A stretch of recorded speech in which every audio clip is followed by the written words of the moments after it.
أعوذ بالله من الشيطان الرجيم بسم الله الرحمن الرحيم رب اشرح لي صدري ويسر لي أمري واحلل عقدة من لساني يفقهوا قولي ربنا زدنا علما اللهم فقهنا في الدين آمين یا رب العالمین۔ اللہ سبحانہ تعالیٰ کا جتنا شکر ادا کیا جائے اتنا ہی وہ ہم سے خیر کے کام لے رہا ہے، اور الحمدللہ آج ہمارا 19واں پارہ اسٹارٹ ہو چکا ہے۔ اللہ سبحانہ تعالیٰ ہمیں عمل کرنے کی توفیق عطا فرمائے۔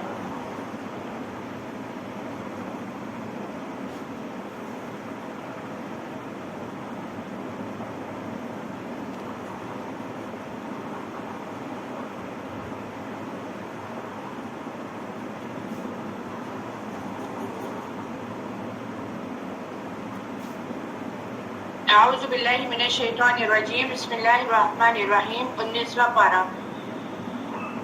وقال الذين لا يرجون لقاءنا لولا أنزل علينا الملائكة أو نرى ربنا لقد استكبروا في أنفسهم وأتوا عتوا كبيرا يوم يرون الملائكة لا بشرى يومئذ للمجرمين ويقولون حجرا محجورا وقدمنا إلى ما عملوا من عمل فجعلناه هباء منثورا أصحاب الجنة يومئذ نعيم مستقرا وأحسن مقيلا۔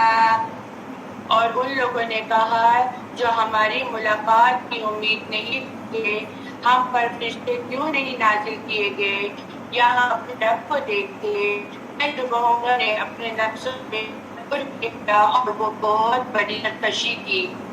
یہاں پر کہا جا رہا ہے وہی مشرکین جو ہیں ان کے ایک سے بعد ایک بات ہوتی ہے، ایک سے بعد ایک اعتراضات ہوتے ہیں، اور وہ یہاں پہ کہہ رہے ہیں کہ انسان کو رسول بنا کر بھیجنے کی بجائے فرشتوں کو رسول بنا کر بھیجا جاتا، یا پیغمبر کے ساتھ فرشتے بھی نازل ہو جاتے جنہیں ہم اپنی آنکھوں سے دیکھتے تو ہم اس رسول یا بشر میں تصدیق کو مان لیتے، اس کی تصدیق کر لیتے۔ یعنی اگر رب آ کر ہمیں کہتا کہ محمد صلی اللہ علیہ وآلہ وسلم میرا رسول ہے اور اس پر ایمان لانا تمہارے لیے ضروری ہے تو ہم اس پر ایمان لے آتے، لیکن جو ہمیں پیغمبروں نے کہا، ایک انسان نے کہا، ہم اس کو تیار ہی نہیں ہے۔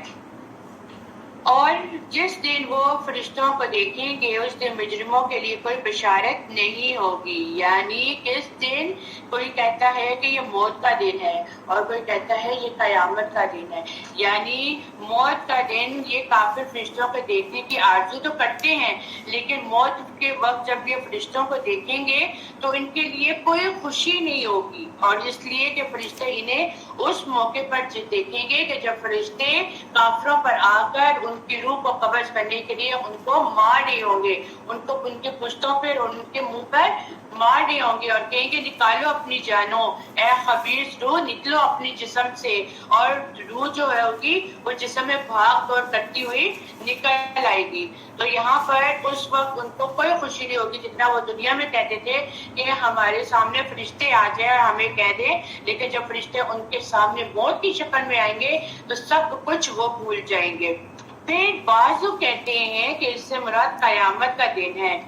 امام ابن کثیر رحمت اللہ فرماتے ہیں کہ یہ دونوں باتیں ہی صحیح ہیں، اس لیے کہ دونوں ہی دن ایسے ہیں کہ فرشتے مومن اور کافر دونوں کے آمنے سامنے آ جائیں گے، ظاہر ہو جائیں گے۔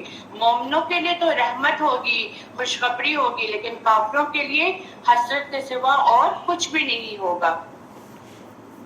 اور وہ فرشتے کہیں گے جو کہ تم پر جنت ممنوع اور حرام کر دی گئی ہے، استغفر اللہ، اور انہوں نے جو بظاہر نیک عمل کیے ہوں گے ہم ان کی طرف متوجہ ہو کر ان کو اڑتا ہوا گندا گرد و غبار بنا دیں گے۔ یہاں پر آپ دیکھیں ہباءً، ہباءً کا مطلب ہے کہ باریک ذروں کو کہتے ہیں جو کسی سوراخ سے گھر کے اندر داخل ہونے والی سورج کی کرنوں میں محسوس ہوتی ہے. اگر آپ کبھی غور کریں تو بہت باریک باریک روشنی آ رہی ہوتی ہے، لیکن جب اس کو ہاتھ لگائیں چھونے کی کوشش کریں تو ہمارے ہاتھ کی ہم اس کو پکڑ ہی نہیں سکتے. اسی طرح کافروں کے عمل بھی قیامت والے دن ان ہی ذروں کی طرح بے حیثیت ہو جائیں گے، کیونکہ وہ ان کے اندر ان کا کفار، ان کی ہٹ گرمی اس قدر بڑی ہوگی کہ ان کی کوئی بھی بات اس دن پوری نہیں ہوگی، جبکہ ایمان اور اخلاص والے جو لوگ ہوں گے ان کے لیے ہر چیز واضح ہو جائے گی. اور یہاں کافر کو جس طرح بے حیثیت ذروں کی مثل کہا گیا ہے، اسی طرح دوسرے مقامات پر راکھ کی طرح اس کو تشبیہ دی گئی ہے، جو صاف چکنے پتھر سے بھی اس کے اوپر گرایا جائے تو کوئی حاصل وصول نہیں ہوتا. جس طرح آپ لوگوں نے پیچھے سورہ بقرہ، سورہ ابراہیم اور سورہ نور میں اس کو پڑھ چکے ہیں. اصحاب الجنت یومئذ خیر مستقر واحسن مقیلا، جنتی لوگ اس دن بہترین ٹھکانے اور بہت آرام گاہ میں ہوں گے. یعنی اہل ایمان کے لیے قیامت کا یہ ہولناک دن اتنا مختصر اور ان کا حساب اتنا آسان ہوگا کہ کیلولے کے وقت تک یہ فارغ ہو جائیں گے. آپ یہ دیکھیں کہ کہاں کہا جاتا ہے کہ قیامت کے 50,000 سالوں کے برابر ہیں ایک دن. اور ایماندار لوگوں کو، اہل ایمان لوگوں کی کیفیت کو دیکھیں تو دوپہر کو قیلولہ کرنا کتنا مشق ہے. اتنا نہیں کہ آپ 2-3 گھنٹوں کی نیند پوری کریں، قیلولہ 15 منٹ کا بھی ہوتا ہے، آدھا گھنٹے کا بھی ہوتا ہے. آپ اس کو اگر اپنے ذہن میں رکھیں تو قیلولہ کے وقت یہ لوگ فارغ ہو جائیں گے اور جنت میں یہ اپنے اہل خانہ اور اپنے حور عین کے ساتھ دوپہر کو آرام فرمائیں گے وہاں پر. اور جس طرح حدیث میں بھی آتا ہے مومن کے لیے یہ دن اتنا ہلکا ہوگا جتنا دنیا میں ایک فرض نماز ادا کرنے کے برابر. تو کیا ہے، اللہ تعالیٰ ہمیں بھی ان میں شمار کر لینا. صرف محنت درکار ہے. اور آپ یقین کریں جو وقت گزرتا ہے یا ہم دیکھتے ہیں، ابھی کل ہم ایک میت پہ میں گئی اور وہاں پہ 13 سال کا بچہ جو ہے 13 سال کا بچہ کا انتقال ہو گیا. اور کیا ہوا، اس کا انتقال کی وجہ کیا تھی کہ فٹ بال کے بیٹ بال کھیلتے ہوئے گیند اس کی گھٹنے میں لگا اور وہ گھٹنے میں لگنے سے کیا وہ کینسر بن گیا. کافی سال اس کا علاج کرواتے رہے اور جب وہ بچہ 2 سال کا تھا تو اس کا باپ باہر کے ملک میں چلا گیا تھا اور 10 سال بعد اس کا باپ اپنے بیٹے کی مرنے پہ آیا ہے.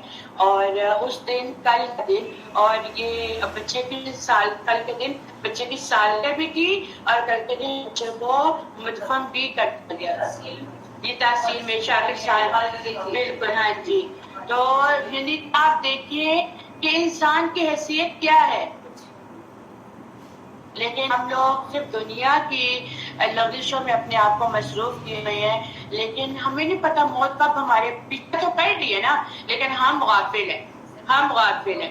ہاں ہم غافل ہیں. ہمیں نہیں پتا کہ وقت آ کے چل ہمیں لے جائے. اور ہمارے اعمال کیا ہیں، اپنے اعمال کو بس چیک آؤٹ کرتے رہا کریں. اور جن آسمان بادلوں کے ساتھ پھٹ جائے گا اور پھر لگاتار اتارے جائیں گے. اس دن حقیقی بادشاہی رحمان ہی کی ہوگی اور وہ دن کافروں کو بہت سخت ہوگا. اور جس دن ہر ظالم اپنے دونوں ہاتھوں سے کاٹ کھائے گا. استغفر اللہ. اور وہ کہے گا اے کاش کہ میں نے رسول کے راہ اختیار کر لی ہوتی. یعنی یاد رکھیے قیامت کے دن انسان کو جس قدر پریشانی ہوگی اس قدر وہ پریشان ہوگا کہ وہ اپنے ہاتھوں کو کاٹنے لگ جائے. کیوں؟ کیونکہ اس نے اب دنیا میں تو رہ کر اس نے ظلم کیا اپنے ذات پر، اس نے بات نہ مانی اور اس نے نبی پاک صلی اللہ علیہ وآلہ وسلم کی سنتوں کو نہیں اپنایا. ان لوگوں کی باتوں میں چلتے جا رہا ہے کہ ہم نے یہ سنا لیکن اس کے قرآن کے مطابق اپنی زندگیوں پر رسول جو پیغام لے کر آئے اس کے مطابق اس نے اپنی زندگیوں کو نہیں گزارا، اور جس نے نسخہ عالم کا ہوگا کہ وہ اس دن پچھتاتے ہوئے اپنے ہاتھوں کو کھا رہا ہوگا۔ آپ امیجن کریں کوئی اپنے آپ کو کھائے، اپنے گوشت کو ہی نکال، اس دن کا عالم یہ ہوگا۔ ام سلمہ سے مروی ہے کہ انہوں نے نبی کریم صلی اللہ علیہ وآلہ وسلم نمبر پڑھتے ہوئے سنا، اے لوگوں جس وقت میں اس پر تمہارا منتظر ہوا تمہیں گروہ در گروہ لایا جائے گا، ایک ایک گروہ لایا جائے گا، اور تمہارا راستہ ادھر ادھر ہو جائے گا، تم پھر راستہ ہی بھول جاؤ گے، اور اس وقت میں آواز دے کے کہوں گا کہ اس راستے سے آؤ، پھر ایک کہے گا کہ انہوں نے دنیا میں آپ کے دین کو بدل دیا تھا، پھر آپ کہیں گے دور ہو جا دور ہو جا دور ہو جا۔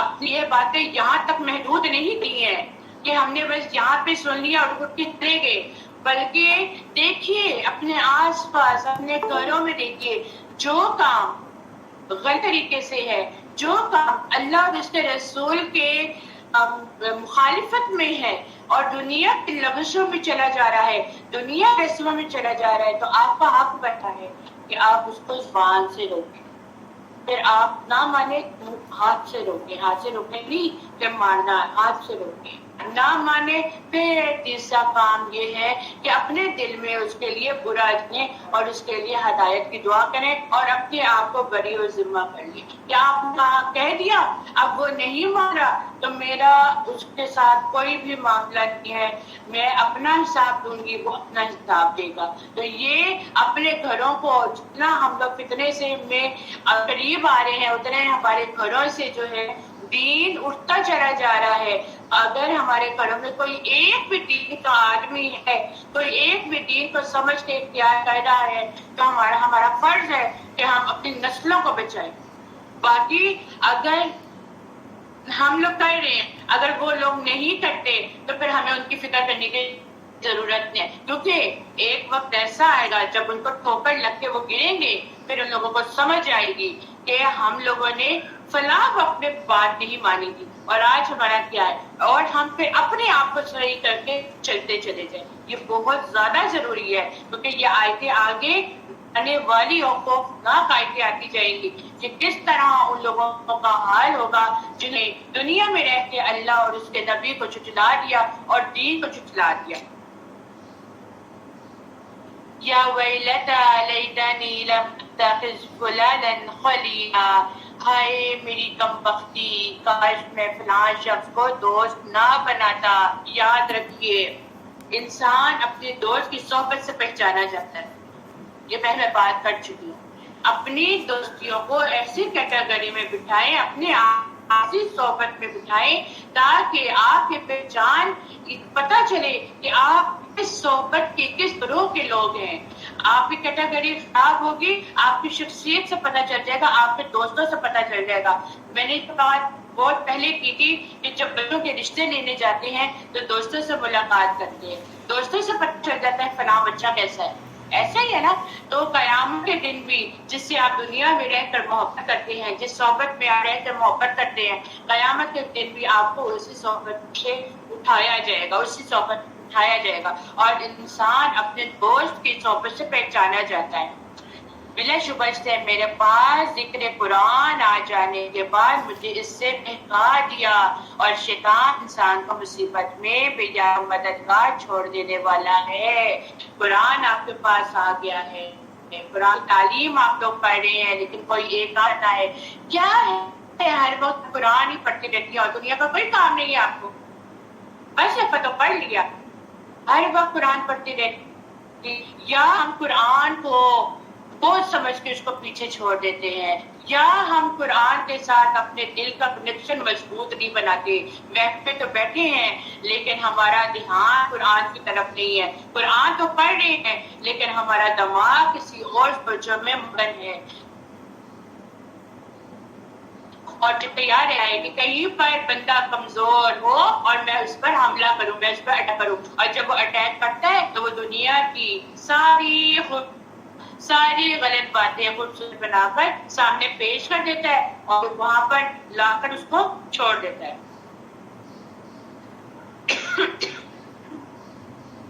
وقال الرسول يا رب ان قوم اتخذوا هذا القرآن مهجورا، اور رسول کہیں گے اے میرے رب بے شک میری قوم نے اس قرآن کو متروک بنا دیا، یعنی پر سے پشت ڈال دیا، اور اسی طرح ہم نے ہر نبی کے دشمن مجرموں میں سے بنائے، اور آپ کا رب ہادی اور مددگار کافی ہے۔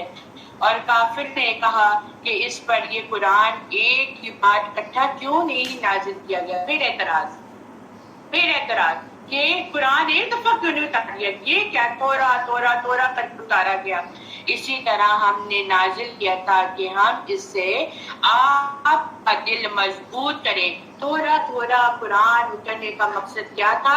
اگر ایک بار سارا اتار دیا جاتا تو جو دل میں آنا تھا، جو یاد ہونا تھا، جو کیفیت اس کی مضبوط ہونی تھی، وہ ایک دم اتارنے سے نہ ہوتی۔ اس لیے تھوڑا لا کر کہا جاتا ہے کہ اللہ سبحانہ وتعالیٰ نے خود جواب دیا کہ ہم نے حالات اور ضروریات کے مطابق اس قرآن کو تقریباً 23 سال میں تھوڑا کر کے اتارا، تاکہ اے پیغمبر تیرا اور اہل ایمان کا دل مضبوط ہو اور اس کے خوب ذہن نشین کر لے، یعنی کہ اچھی طرح وہ اس کو یاد کر لے۔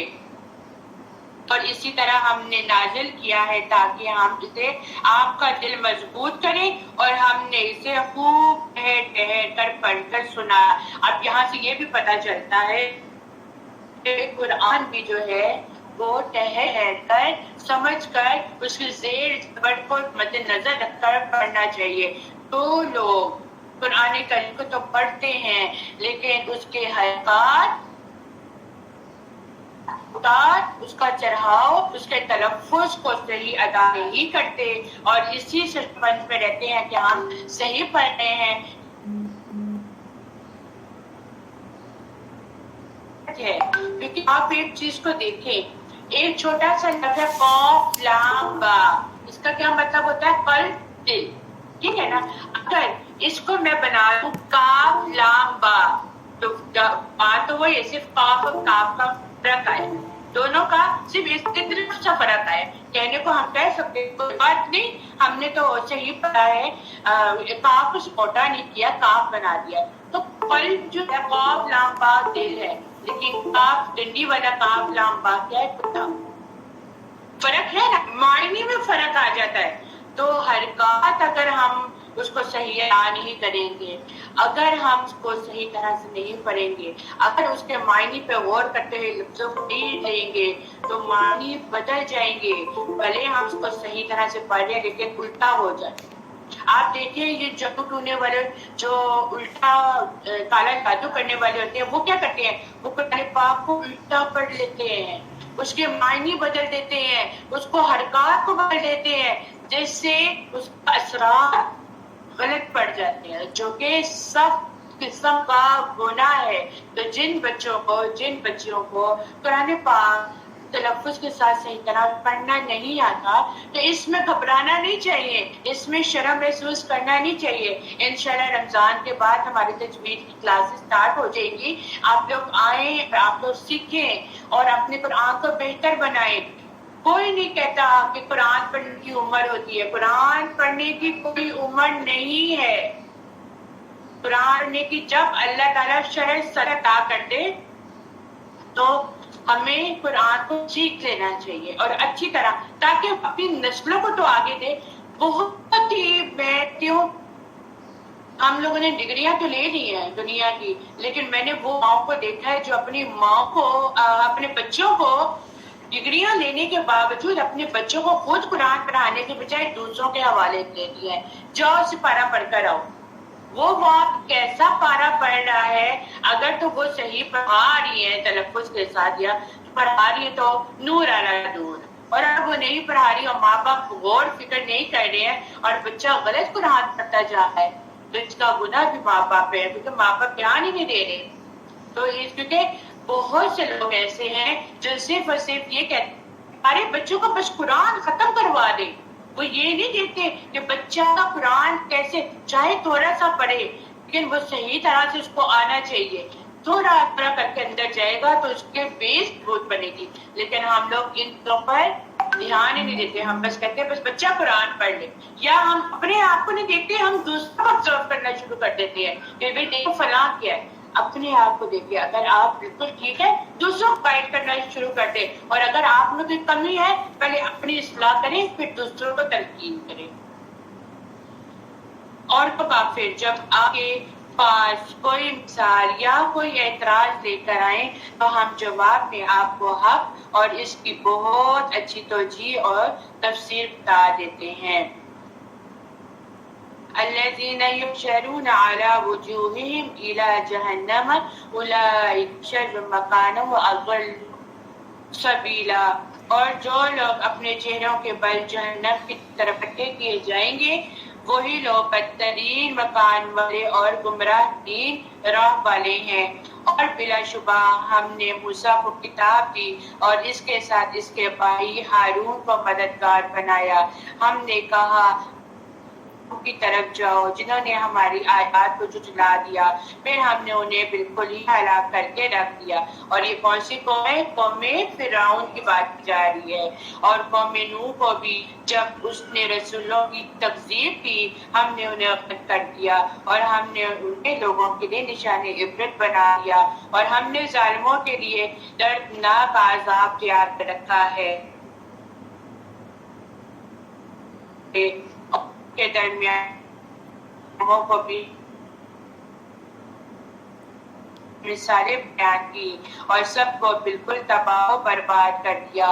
اور بلا شبہ یہ لوگ اس قوم کی بستی پر سے تو گزرتے ہیں جس پر بدترین بارش برسائی گئی.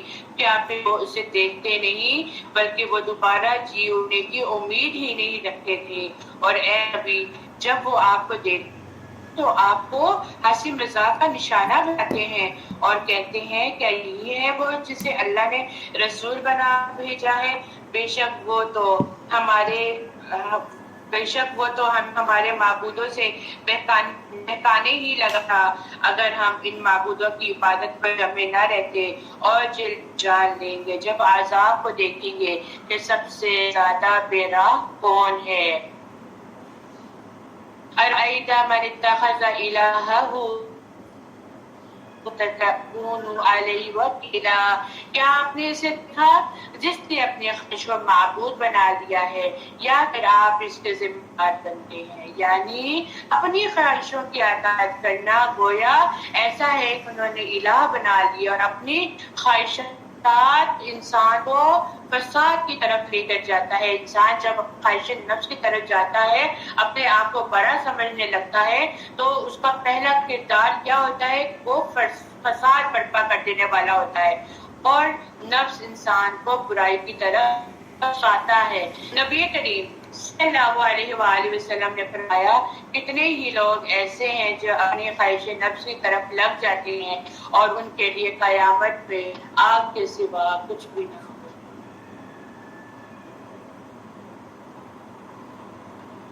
أَمْ تَحْسَبُ أَنَّ أَكْثَرَهُمْ يَسْمَعُونَ أَوْ يَعْقِلُونَ إِنْ هُمْ إِلَّا كَالْأَنْعَامِ بَلْ هُمْ أَضَلُّ سَبِيلًا. یا آپ سمجھتے ہیں کہ بے شک ان میں سے اکثر سنتے یا سمجھتے ہیں وہ تو جانوروں کی طرح ہیں بلکہ اس سے بھی زیادہ گمراہ ہیں. کیا آپ نے اپنے رب کی قدرت کی طرف نہیں دیکھا کہ اس نے سایہ کیسے آیا ہے اور اگر وہ چاہتا اسے ٹھہرا دیتا. ہم نے سورج کو سائے پہ رہنما بنایا پھر ہم نے اسے آہستہ آہستہ اپنی طرف سمیٹ لیا. اور وہی اللہ ہے جس نے تمہارے لیے رات کو لباس اور نیند کو ذریعہ آرام بنایا. دیکھیں اللہ سبحانہ تعالیٰ کی مہربانیاں، اس کے احسانات، اس کی رحمانیت دیکھیں کہ اللہ سبحانہ تعالیٰ نے ہمارے لیے رات کو آرام بنانے کے لیے کالا لباس اڑا دیا.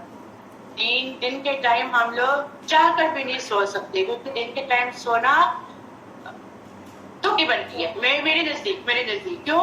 دن جو ہے وہ کھانے کے لیے ہے، محنت کے لیے ہے، یہ نہیں کہ بندہ اپنے آپ کو آرام دہ نہیں بنا سکتا، آرام نہیں کر سکتا، اپنے آپ کو آرام ضرور دے، لیکن یہ ہے کہ جب ہو تو انسان بجائے کہ رات کو جاگتا رہے، اس کو چاہیے کہ وہ اپنے دن کی تھکاوٹ رات کو پورا کرے، آرام لے اور سکون کا ذریعہ بنے، اور اس نے دن کو اٹھ کھڑے ہونے کا وقت بنا دیا۔ یہ بھی اللہ تعالیٰ کا ہم پر احسان ہے، بہت بڑا احسان ہے کہ دن ہوتی ہے ہماری آنکھ کھلتی ہے، اور دن ہوتے ساتھ ہی ہم اپنے گھر کے کاموں میں، مرد اپنے کاروبار کے سلسلے میں روزگار کی تلاش میں باہر کر جاتے ہیں، اور عورتیں گھر کو سنبھالنے، بچوں کو سنبھالنے میں لگ جاتی ہیں۔ رات جب ہوتی ہے تو اللہ تعالیٰ کہتے ہیں سب کچھ بند کر دو اور بس سکون دو، آرام کرو، اور وہی اللہ ہے جس نے اپنی رحمت یعنی بارش سے پہلے بشارت دینے والی ہوائیں چلائیں، اور ہم نے آسمان سے پاکیزہ پانی اتارا تاکہ ہم اس سے مردہ شہر کو زندہ کریں۔ آپ دیکھیں جو بارشیں نہیں ہوتی ہیں، کھیتی باڑی کے دن ہوتے ہیں، فصلوں کے دن ہوتے ہیں، بارش نہیں ہوتی اور کھیت سوکھے پڑے ہوتے ہیں، لیکن اچانک سے اس کے جب بیج بھی ڈال دو، ہم خود پانی ڈال دیں، لیکن جب تک ترک کا پانی نہیں آتا اس کے اندر سے پودے یا پیداوار اللہ سبحانہ و تعالیٰ کا یہ ہمارے لیے احسانات ہے، ہمارے لیے نعمتیں ہیں ادا کر دیتا ہے، اور ہم اپنی مخلوق میں سے بہت مویشیوں اور انسانوں کو وہ پانی پلائے، اور بلا شبہ ہم نے اس کو ان کے سامنے بار بار بیان کیا، بار بار ذکر کیا، تاکہ وہ غور و فکر کریں، تاکہ وہ نصیحت پکڑیں، پھر بھی اکثر لوگ ناشکری کیے بغیر نہیں رہ سکتے، اور ناشکرا کرنا اللہ سبحانہ تعالیٰ کو بہت ناپسند ہے۔ وَلَوْ شِئْنَا لَبَعَثْنَا فِي كُلِّ قَرْيَةٍ نَذِيرًا، اور اگر ڈرانے والا بھیجتے، چاچے آپ کافروں کی اطاعت نہ کریں اور ان سے ذریعہ قرآن بڑے زور کا جہاد کریں، اور یعنی کو وسیع پیمانے پر پھیلانے پر زور دے دیا ہے، اور یہ کہ کافروں کے پیچھے اپنی زندگیوں کو تباہ مت کریں، اور وہی اللہ ہے جس نے دو سمندر ملائے، اور یہ بہت لذیذ اور شیرین ہے، پیاس بجھانے والا ہے، اور یہ بہت کڑوا کھاری پانی ہے، اور اس نے ان دونوں کے درمیان ایک پردہ اور مضبوط آگ رکھی۔ آپ لوگوں نے دیکھا ہے موٹر وے پہ جاتے ہوئے دریا، دو دریا ہیں جو اس کا ایک کلر اور ہے اور ایک کلر اور ہے، اور آپ غور کریں کہ اس کا پانی اس کے اوپر نہیں آتا، اس کا پانی کہ اس کے بیچ کی دیوار حائل ہو گئی ہے، اور یہ کرنے والا کون ہے؟ یہی سے کائنات کی، یہی سے اللہ، اور پھر اگر دیکھیں تو اللہ تعالیٰ کہتے ہیں کہ ایک کو ہم نے میٹھا پانی بنا دیا اور ایک کو ہم کڑوا پانی بنا دیا، تو یہ بھی اللہ سبحانہ و تعالیٰ کی قدرت ہے۔ وَهُوَ الَّذِي خَلَقَ مِنَ الْمَاءِ بَشَرًا فَجَعَلَهُ نَسَبًا وَسِحْرًا، اور وہی عطا ہے جس نے پانی یعنی مٹی سے انسان کو پیدا کیا، پھر اس کے نسبی اور سسرالی رشتے دار ٹھہرائے، اور آپ کا رب بڑی قدرت والا ہے، آپ کا رب بڑا رحم کرنے والا ہے، یعنی نسباً سے وہ رشتے داریاں ہیں جو باپ یا ماں کی طرف سے نکلتی ہیں، اور وَيَعْبُدُونَ مِن دُونِ اللَّهِ مَا لَا يَنفَعُهُمْ وَلَا يَضُرُّهُمْ وَكَانَ الْكَافِرُ عَلَى رَبِّهِ ظَهِيرًا، اور وہ اللہ کے علاوہ ان کی عبادت کرتے ہیں جو انہیں نہ نفع دے سکتے ہیں اور نہ نقصان پہنچا سکتے ہیں، اور کافر تو اپنے رب کے مقابل شیطان کا ہی مددگار ہے، یعنی یہ وہ لوگ ہیں کہ جو اللہ کو چھوڑ کر زیارتوں کے پیچھے چلے جاتے ہیں اور ان لوگوں سے اپنی فریادیں کرتے ہیں، ان لوگوں سے مانگتے ہیں کہ یہ ہماری خواہشات کو پورا کریں گے یا یہ ہماری مرادوں کو پورا کریں گے، حالانکہ وہ لوگ خود بہت زیادہ محتاج ہیں۔ ہماری ایریا میں ایک پتہ نہیں کون سی زیارت ہے اور ہمارے محلے کے بچے جو ہے وہ پتہ نہیں کوئی ایک رسم وہاں سے نکلتی ہے جھولے لال کی مہندی، اس طرح کا کوئی وہ لفظ ہے، تو وہ بچے وہ ان کا ایسا عورتوں کا خواتین کا عقیدہ بن چکا ہے کہ وہ کہتے ہیں جب تک یہ جھولے لال کی مہندی ہم لگا نہیں لیتے نا، جن لڑکیوں کو لڑکیاں نہیں لگاتی نا، اگر وہ لڑکیاں وہاں پہ جا کے لگا لینا ان کے رشتے آنے شروع ہو جاتے ہیں۔ یعنی کہ پڑھ لکھ کر ہم لوگ یہ جاہلانہ باتیں کرتے ہیں کہ اللہ کی پناہ، اور یہ غلط ہے۔ اللہ سبحانہ و تعالیٰ کا ذکر، اللہ کی دعا، ہر چیز کا ایک ٹائم مقرر ہے، کوئی بھی سے زیادہ یا پیچھے نہیں ہو سکتا۔ اور لوگ کہتے ہیں کہ اس طرح کی حرکتیں کرنے سے ہماری مرادیں پوری ہو جائیں، جیسا گمان کرو گے اللہ تعالیٰ ویسا تو دے دے گا آپ لوگوں کو، لیکن اس کے بعد جب پکڑ ہوگی تو ان کا پچھتاوے کے علاوہ کچھ بھی نہیں ہوگا۔ اور اے نبی، ہم نے آپ بشارت دینے والا اور ڈرانے والا بنا کر بھیجا۔ نبیوں کا کام کیا تھا کہ وہ جہاں پر اللہ سبحانہ و تعالیٰ کی کلام کی قرآن تبلیغ کرتے تھے، وہاں پہ جنت کی خوشخبری بھی سنا رہے ہیں اور وہاں پہ دوزخ کا ڈراوا بھی دے رہے ہیں۔ ایسا ہوتا ہے کہ انسان سمجھ جائے، اپنی اصلاح لے، لیکن جو بیرا روی میں اپنے آپ کو غرق کر چکے ہوتے ہیں وہ کبھی بھی نہیں سمجھتے، وہ کبھی بھی نہیں مانتے۔ کہہ دیجئے میں تم سے اس تبلیغ کا کوئی صلہ نہیں مانگتا، مگر جو یہ چاہے کہ اپنے رب کی طرف راہ پکڑے وہ اسے مان لے، اور آپ اس زندہ پر توکل کیجئے جو مرے نہیں اور اس کی حمد کے ساتھ وہ اپنے بندوں کے لیے خبر رہنے کو کافی ہے۔ اللہ سبحانہ تعالیٰ نے ہی موت دینی ہے، اللہ سبحانہ تعالیٰ موت نہیں، ہر چیز ہر ساز ہے، اور اللہ سبحانہ وتعالیٰ نے کہہ دیا کہ اللہ کی حمد کے ساتھ اس تسبیح کو بھی بیان کرو، اس کا ذکر کرو، اس کی حمد کرو، اس کی پاکی بیان کرو، اور وہ اپنے بندوں سے باخبر ہے۔ توبہ کرو گے تو اللہ تعالیٰ اس کو بھی معاف کر دے گا۔ وہ ذات جس نے پیدا کیا آسمان اور زمین کو اور جو کچھ ان دونوں کے درمیان ہے، پھر وہ عرش پر مستوی ہو گیا، وہی رحمان ہے، لہذا کسی باخبر سے اس کی شان پوچھ لے۔ رحمان کا لفظ اللہ سبحانہ تعالیٰ کی صفت کو بیان کر دیا گیا، یعنی جو رحمان کی معرفت رکھتا ہے اسے رحمان کی اہمیت کا پوچھ کر تو دیکھیں تو وہ رحمانیت پہ کیا کیا آپ کو بتا دے گا، اس کی شان کیا ہے، اس کے کام کیا ہے، اس کی رحمتیں کیا ہیں، اس کا ہم پر برکتیں کیا ہیں۔ یہ ایک رحمان کی سے محبت کرنے والے کی پہچان یہی ہے کہ وہ جب اس رحمان کے بارے میں بات کرنے پر آ جائے تو اس کی آسمان سے لے کر پوری کائنات تک کا اس کا نظام وہ ہر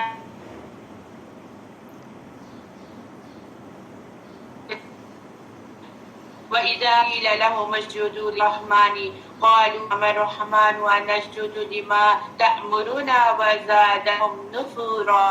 اور جب ان سے کہا جائے کہ رحمان کو سجدہ کرو تو وہ کہتے ہیں کیا ہے رحمان، کیا ہم اسے سجدہ کریں جس کا تو ہمیں حکم دیتا ہے، اور اس تبلیغ نے ان کو نفرت میں زیادہ کر دیا۔ یہ آیت سجدہ ہے، آیت سجدہ کر لیجئے۔ تبارک الذی جعل فی السماء بروج وجعل فیہا سراجا وقمرا منیرا۔ وہ ذات برکتیں میں ستارے بنائے اور اس میں چراغ، سورج اور روشن چاند بنا دیا، اور وہی تو اللہ ہے جس نے ایک دوسرے کے پیچھے آنے والے رات اور دن بنائے، اور اس شخص کی نصیحت کے جو نصیحت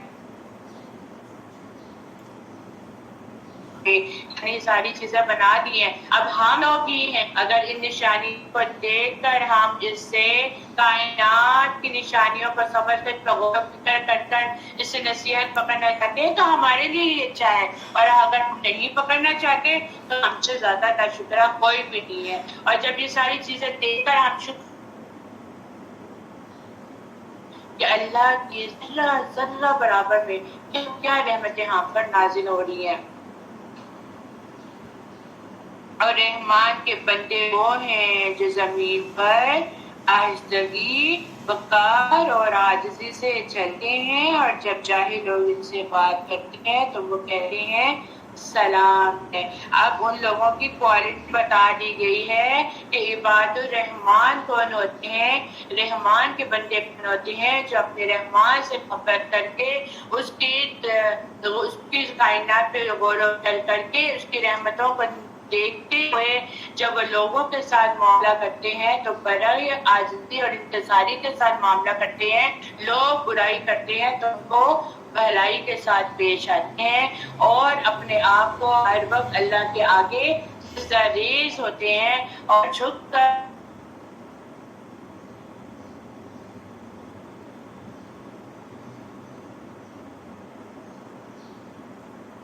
اس کے سوا کسی سے نہیں مانگتے، اور وہ جانتے ہیں کہ اللہ کے سوا ان کو دینے والا کوئی نہیں ہے، اور وہ جانتے ہیں کہ اللہ ہی ہے جو ہماری مشکلوں کو حل کرتا ہے، اور وہ جانتے ہیں کہ جس نے ہمیں اس دنیا میں پیدا کیا ہے بالآخر اسی کے پاس ہم نے لوٹ کر جانا ہے۔ وہ یہ بھی جانتے ہیں کہ تب ہم ان کے پاس جائیں گے جزا اور سزا کا وہ جو عمل شروع ہوگا اس پھر ہمارا معاملہ جو کیا جائے گا ان میں کوئی بھی ظلم نہیں کیا جائے گا، ہر ایک کو اس کے اعمال کے مطابق اس کو جزا یا سزا دے کر اس کو مومنوں کو جنت کی طرف بھیج دیا جائے گا۔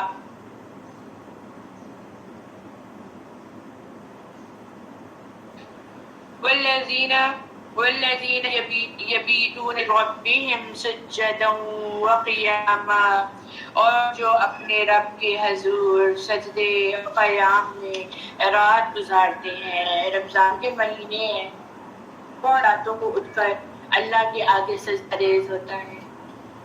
کون راتوں میں اٹھ کر ان تاریکیوں میں جب ساری دنیا سو جاتی ہے، کبھی کبھی ایسا بھی دل کرتا ہے کہ ہمارے گھر والے بھی ہمارے پاس نہ بیٹھے ہوں اور صرف ہمارا اور اللہ کا جو ہے رابطہ ہو۔ کبھی کبھی ایسا ہوتا ہے کہ ہم عبادت کرنا چاہتے ہیں لیکن ہمارے گھر والے جو ہوتے ہیں وہ بھی ہم ان سے تنگ پڑ رہتے ہیں۔ یا اللہ کوئی ایسے سکون کا جگہ دے کہ جہاں پہ ہمیں اپنے گھر والے بھی نظر نہ آئے، صرف تو ہی ہو اور میں ہوں اور تیرا کے ساتھ میرا تعلق مضبوط ہو، اور میں ہر دکھ صرف تجھے ہی بتا دوں اور تجھے سارے معاملے کہہ دوں۔ تو یہ رات کی جو آدھی رات کی جو گھڑیاں ہوتی ہیں، یہ ایسی گھڑیاں ہیں کہ سب ساری دنیا سو رہی ہوتی ہے اور اللہ سبحانہ و تعالیٰ ساتویں آسمان سے نیچے آتے رہتا ہے کوئی مجھے پکارنے والا کہ میں اس کی پکار کو لبیک کروں، ہے کوئی مجھ سے مانگنے والا کہ وہ مجھ سے مانگے تو میں اس کو دوں، کیونکہ اللہ تعالیٰ سے کوئی مانگا ہے نا تو اللہ تعالیٰ کو بھی حیا آتی ہے کہ میں اس کو خالی ہاتھ نہ دوں۔ تو اپنی آپ کو جوانی میں ہی ان چیزوں کا عادی بنائے کہ رات کی تاریکی میں اللہ سے مانگے، کبھی کبھی لوگوں کو دکھا کر بھی کیا کریں کہ لوگ تھوڑی سی سمجھ لیں کہ اگر وہ کر سکتا ہے ہم تو نہیں کر سکتے۔ اور اے ہمارے رب ربنا اصرف عنا عذاب جہنم ان عذابها كان غراما، اے ہمارے رب ہم سے جہنم کا عذاب پھیر دے، آمین۔ بلا شبہ اس کا عذاب دائمی اور چمٹ جانے والا ہے۔ جیسے ہمیں کیا پتہ چلتا ہے کہ جو رحمان کے بندے وہ ہیں جو ایک طرف راتوں کو اللہ کی عبادت کرتے ہیں اور دوسری طرف وہ ڈرتے ہیں کہ کہیں کسی غلطی پر کوتاہی پر اللہ کی گرفت میں یا اللہ کی پکڑ نہ آ جائے، اس لیے وہ عذاب جہنم سے بھی پناہ طلب کرتے ہیں۔ گویا اللہ تعالیٰ کی عبادت اور اطاعت کے باوجود اللہ کے عذاب اور اس کے مواخذے سے انسان کو بے خوف اور اپنی عبادات اور اللہ کی اطاعت پر کسی غرور و گم میں اس کو مبتلا نہیں ہونا چاہیے۔ ہر وقت دعا کیا کریں اللہم انی اعوذ بک من عذاب جہنم ومن عذاب القبر، اور ہر وقت یہ دعا کیا کریں اللہم انی اسألک جنت الفردوس۔ کہتے ہیں کہ جو بندہ 3 دفعہ یہ دعا پڑھ لیتا ہے اور جنت کا سوال کر لیتا ہے تو جنت بھی پکار کر کہتے ہیں کہ اس کے لیے جنت میں گھر بنا دے۔ تو اپنے لیے جنت مانگ کریں اور جنت کے ساتھ ساتھ اللہ کا وقت بھی مانگا کریں, اللہ کا دیدار بھی مانگا کریں. آپ کو پتہ ہے آگے آپ لوگ انشاءاللہ پڑھیں گے کہ اللہ سبحانہ و تعالیٰ اپنے خاص اور خاص بندوں کو جہاں پہ جنت الفردوس پہ اپنا دیدار کروائیں گے, وہاں پہ اللہ سبحانہ و تعالیٰ اپنی خوبصورت آواز کے ساتھ سنائیں گے. اور ہم لوگ صرف 2 باتوں کو سوچ کے ہوتے ہیں, جنت مل جائے گی, ہم لوگ کے لیے جنت ہے, جنت تو مل جائے گی, اللہ کا دیدار اور اس کے آگے کے لوازمات جو اللہ تعالیٰ نے دیے ہیں اس کی طلب بھی کیا کریں, وہ بہت ہی ضروری ہے, وہ زیادہ حسین ہے. ہم پیار ہوتے ہیں تو ہم کہتے ہیں بہت پیارے لگتے ہیں, ٹھیک ہے, شادیوں میں تیار ہوتے ہیں تو واہ واہ اس سے جیسا خوبصورت کوئی ہے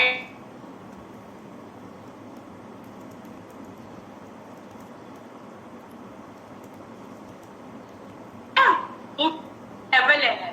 تو ہم نے بھی لیول پہ چڑھنا ہے نا, اور اس لیول پہ چڑھ کے پھر ہم نے کس سے ملاقات کرنی ہے, اس ملاقات کو بھی ذہن میں رکھا کریں.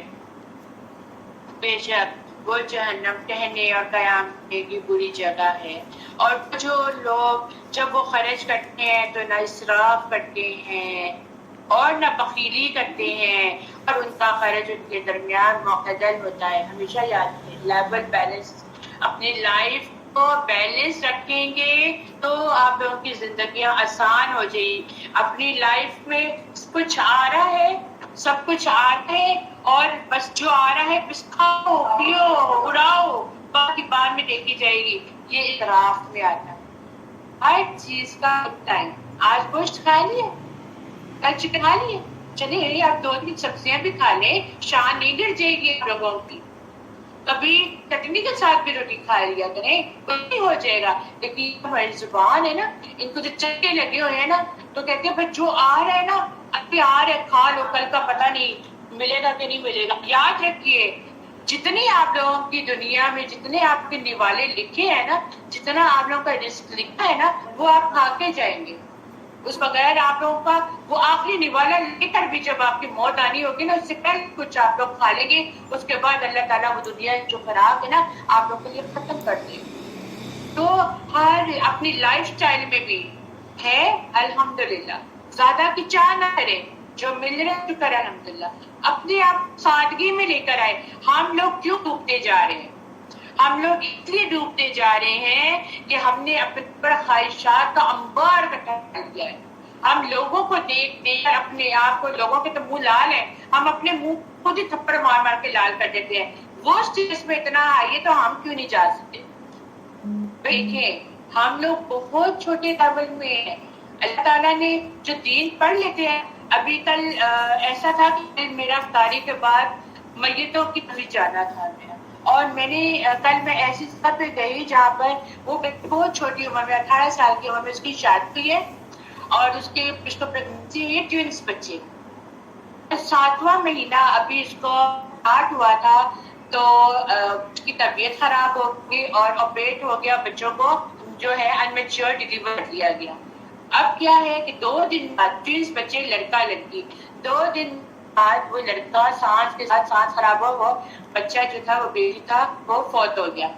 اس بچی 18 سال کی وہ بچی ہے, اس کا ایمان کا تقاضا دیکھیں کہ اس بچی نے دین پڑھ لی ہے, اس نے یہ کورسز کر لی ہیں. اس بچے کا ایمان کا تقاضا دیکھیں کہ جب اس کی ماں نے اس کو بتایا کہ بچے آپ کی بیٹی کی طبیعت, اس کو پریپیئر کرے, وہ دفنا دیا گیا, اس کو نہیں دکھایا کہ بچے کی طبیعت خراب ہے. وہ اچھا مما ہو سکتا ہے طبیعت خراب ہو, اللہ نے کیا, اللہ کے کام ہے. اچھا بیٹا اگر آپ کو کہا جائے وہ بچہ تو فوت ہو گیا, اس بچی کا ریئیکشن کیا تھا؟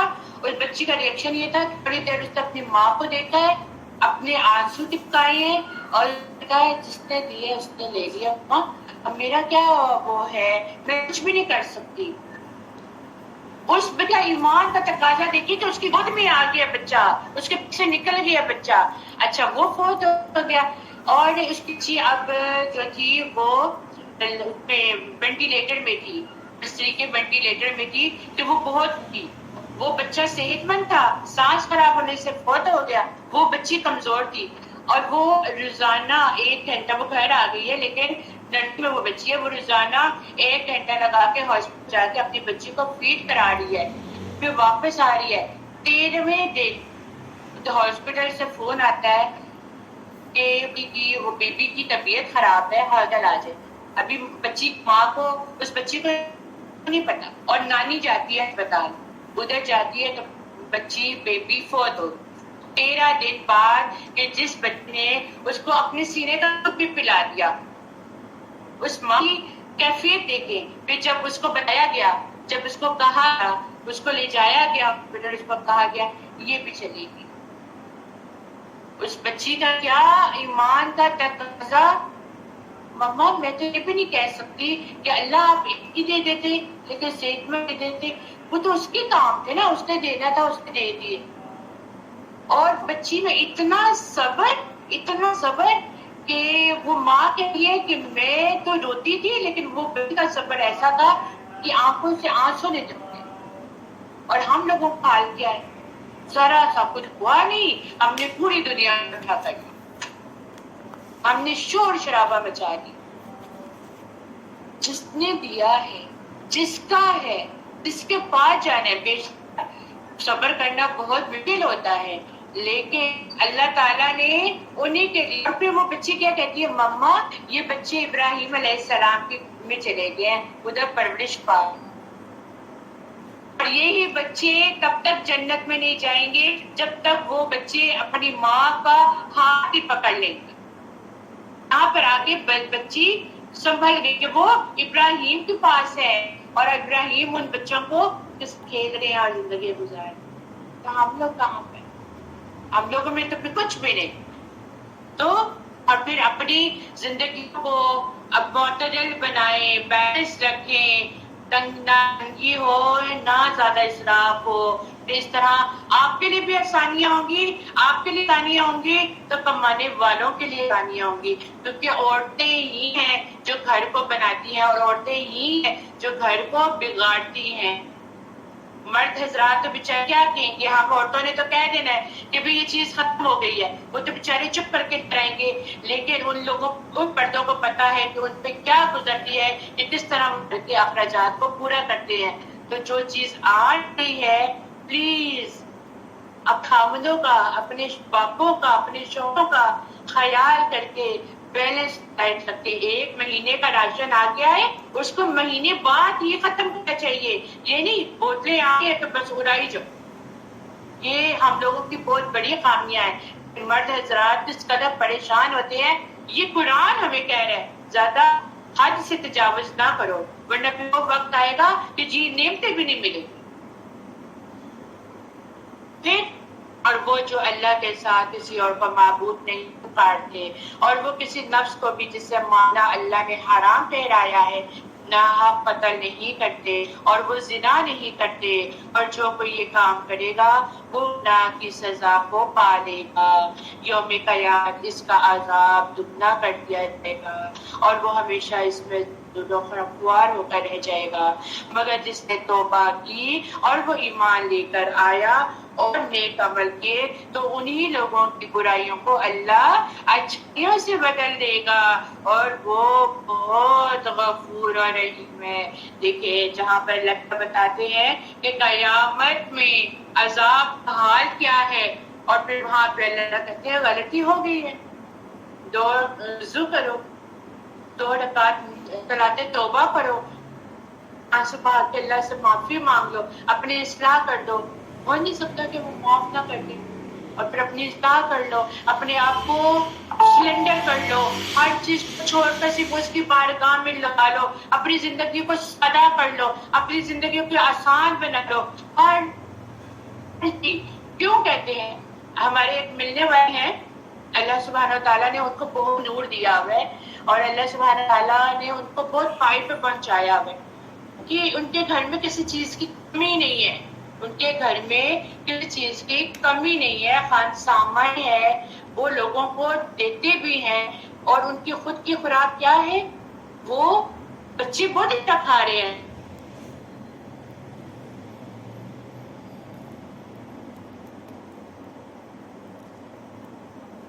کیا ہے کہ انہوں نے سوکھی ہوئی روٹی صبح کے ٹائم چائے کے ساتھ کھانی ہے یا کافی کے ساتھ کھانی ہے، ابلی ہوئی سبزیاں کھانی ہے، بے شک ان کو بیماری ہے لیکن انہوں نے اپنے آپ کو سادہ رکھا ہے، نہ زیادہ کی خواہش کی ہے۔ ایسے لوگ بھی تو ہیں، ہم ایسے لوگوں کو دیکھ کر ہم کیوں اپنی زندگی کو آسان نہیں بناتے؟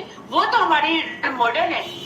یہی چیزیں ہمارے سامنے آتی ہیں نا جب ہم قرآن پڑھتے ہیں، ایسے ہی نمونے، ایسے ہی مثالیں ہمارے سامنے، ایسے ہی کردار ہمارے سامنے آتے ہیں، پھر بھی ہم جب اپنے آپ کو دنیا لغزشوں میں ڈال دیں تو پھر ہم صرف اور صرف خواہش نفس کے پیچھے بھاگ رہے ہیں۔ ہم لوگوں نے پھر نہ اپنے لیے آسانیاں پیدا کرنی ہے نہ دوسروں کے لیے آسانیاں پیدا کرنی ہے۔ تو برائیاں کرتا ہے، توبہ کرتا ہے تو اللہ تعالیٰ اس کی برائیوں کو بھی اچھائی میں بدل دیتا ہے اور پھر اللہ تعالیٰ اس کو معاف بھی کر دیتا ہے۔ اور جو توبہ کرے اور نیک کام کرے تو بلا شبہ وہ اللہ توبہ کرتا ہے جیسے توبہ کرنے کا حق ہے۔ تو اور جو جھوٹی شہادت نہیں دیتے اور جب کسی بےہودہ کام سے ان کا گزر ہو تو وہ عزت اور وقار سے گزر جاتے ہیں، اپنے آپ کو وہ گندگیوں میں نہیں ڈالتے، اپنے آپ کو وہ گناہوں کے کاموں میں نہیں ڈالتے، اور وہ کہ جب انہیں ان رب کی آیات کے ذریعے سے نصیحت کی جاتی ہے تو وہ ان پر بہرے اور اندھے ہو کر نہیں گر پڑتے، پھر عقل سے کام لیتے ہیں، اپنے آنکھوں کو کھولتے ہیں، اپنے کانوں کو کھولتے ہیں اور اس سے سیکھتے ہیں اور اپنی زندگیوں کو اس کے مطابق ڈھالتے ہیں۔ وَالَّذِينَ يَقُولُونَ رَبَّنَا هَبْ لَنَا مِنْ أَزْوَاجِنَا وَذُرِّيَّاتِنَا قُرَّةَ أَعْيُنٍ وَاجْعَلْنَا لِلْمُتَّقِينَ إِمَامًا، اور بولتے ہیں اے ہمارے رب ہمیں ہماری بیویوں اور اولاد کی طرف سے آنکھوں ٹھنڈک عطا کر اور ہمیں متقیوں کا امام بنا۔ ہائی لائٹ کر لیجیے، بہت پیاری دعا ہے، بہت خوبصورت دعا ہے۔ ہم لوگ یہ دعا پڑھتے رہنا چاہیے کہ اللہ تعالیٰ ہماری بیویوں اور اولادوں کو ہماری آنکھوں کی ٹھنڈک بنا۔ بیویوں کو یہاں پہ کیوں نام لیا گیا؟ بیوی اچھی ہوگی اور دیندار ہوگی تو وہ آگے کی نسلوں کو دیندار بنائے گی، وہ آگے کی نسلوں کو اسلام کے مطابق بنائے گی۔ وہ اپنے آپ اگر وہ خود دنیا کی آسائشوں میں پڑی ہے بس ٹھیک ہے، جتنا پڑھ لیا بس گانے سننا، دنیا کی رونق رہنا اور پھر آنے والی اولادوں کو بھی یہی ترغیب دینا، تو پھر کیا ہے کہ وہ پھر مرد کی جو نسل ہے وہ عورت سے خراب ہوتی ہے۔ یاد رکھیں ایک مرد جب عورت کو گھر میں لے کر آتا ہے تو کس بنیاد پہ لے کر آتا ہے کہ دیندار ہو، اس کی خوبصورتی کی بنا پر نہیں۔ آج کل ہمارا کرائٹیریا یہ بن گیا ہے عورت خوبصورت ہونی چاہیے، پاویں اس کے اندر کچھ ہونا ہو، خوبصورت ہو، گوری چٹی ہو، چاہے اس کے اندر کوئی طریقہ ہو یا نہ ہو، دین ہو نہ ہو، اس سے کوئی غرض نہیں، اس سے کوئی غرض نہیں، یہ کوالٹی ہونی چاہیے۔ اصل کیا ہے؟ خوبصورتی ہو نہ ہو، خوبصورت ہونی چاہیے۔ خوبصورت ہوگی، دین پر کامل ہوگی، آگے کی جو نسلیں ہوں گی نا اس کی پڑ جائیں گی اور پھر وہ ایک عمدہ گھرانہ بن جائے گا۔ پھر یہاں پہ کہا گیا وَجْعَلْنَا لِلْمُتَّقِينَ إِمَامًا، یعنی ایسی محفلوں میں، ایسی مجلس میں ایسی امام کے ساتھ بیٹھا کرے جو آپ کو متقی کی ترغیب دے، جو آپ کو دین اسلام کے بارے میں بتائیں، جو آپ کو اسلام کے حدود کے بارے میں بتائیں، آپ کو نصیحت کریں، اچھی باتوں کی اور برائی نصیحت کریں، اور آپ کو کیا کہ اچھے کام کو کرو، برے کام کو چھوڑ دو۔ جس طرح رسول اللہ صلی اللہ علیہ وآلہ وسلم نے فرمایا میں اس شخص کو جانتا ہوں جو سب سے آخر میں جنت میں داخل ہونے والا اور سب سے آخر میں جہنم سے نکلنے والا ہوگا۔ غور سے سنیں یہ حدیث۔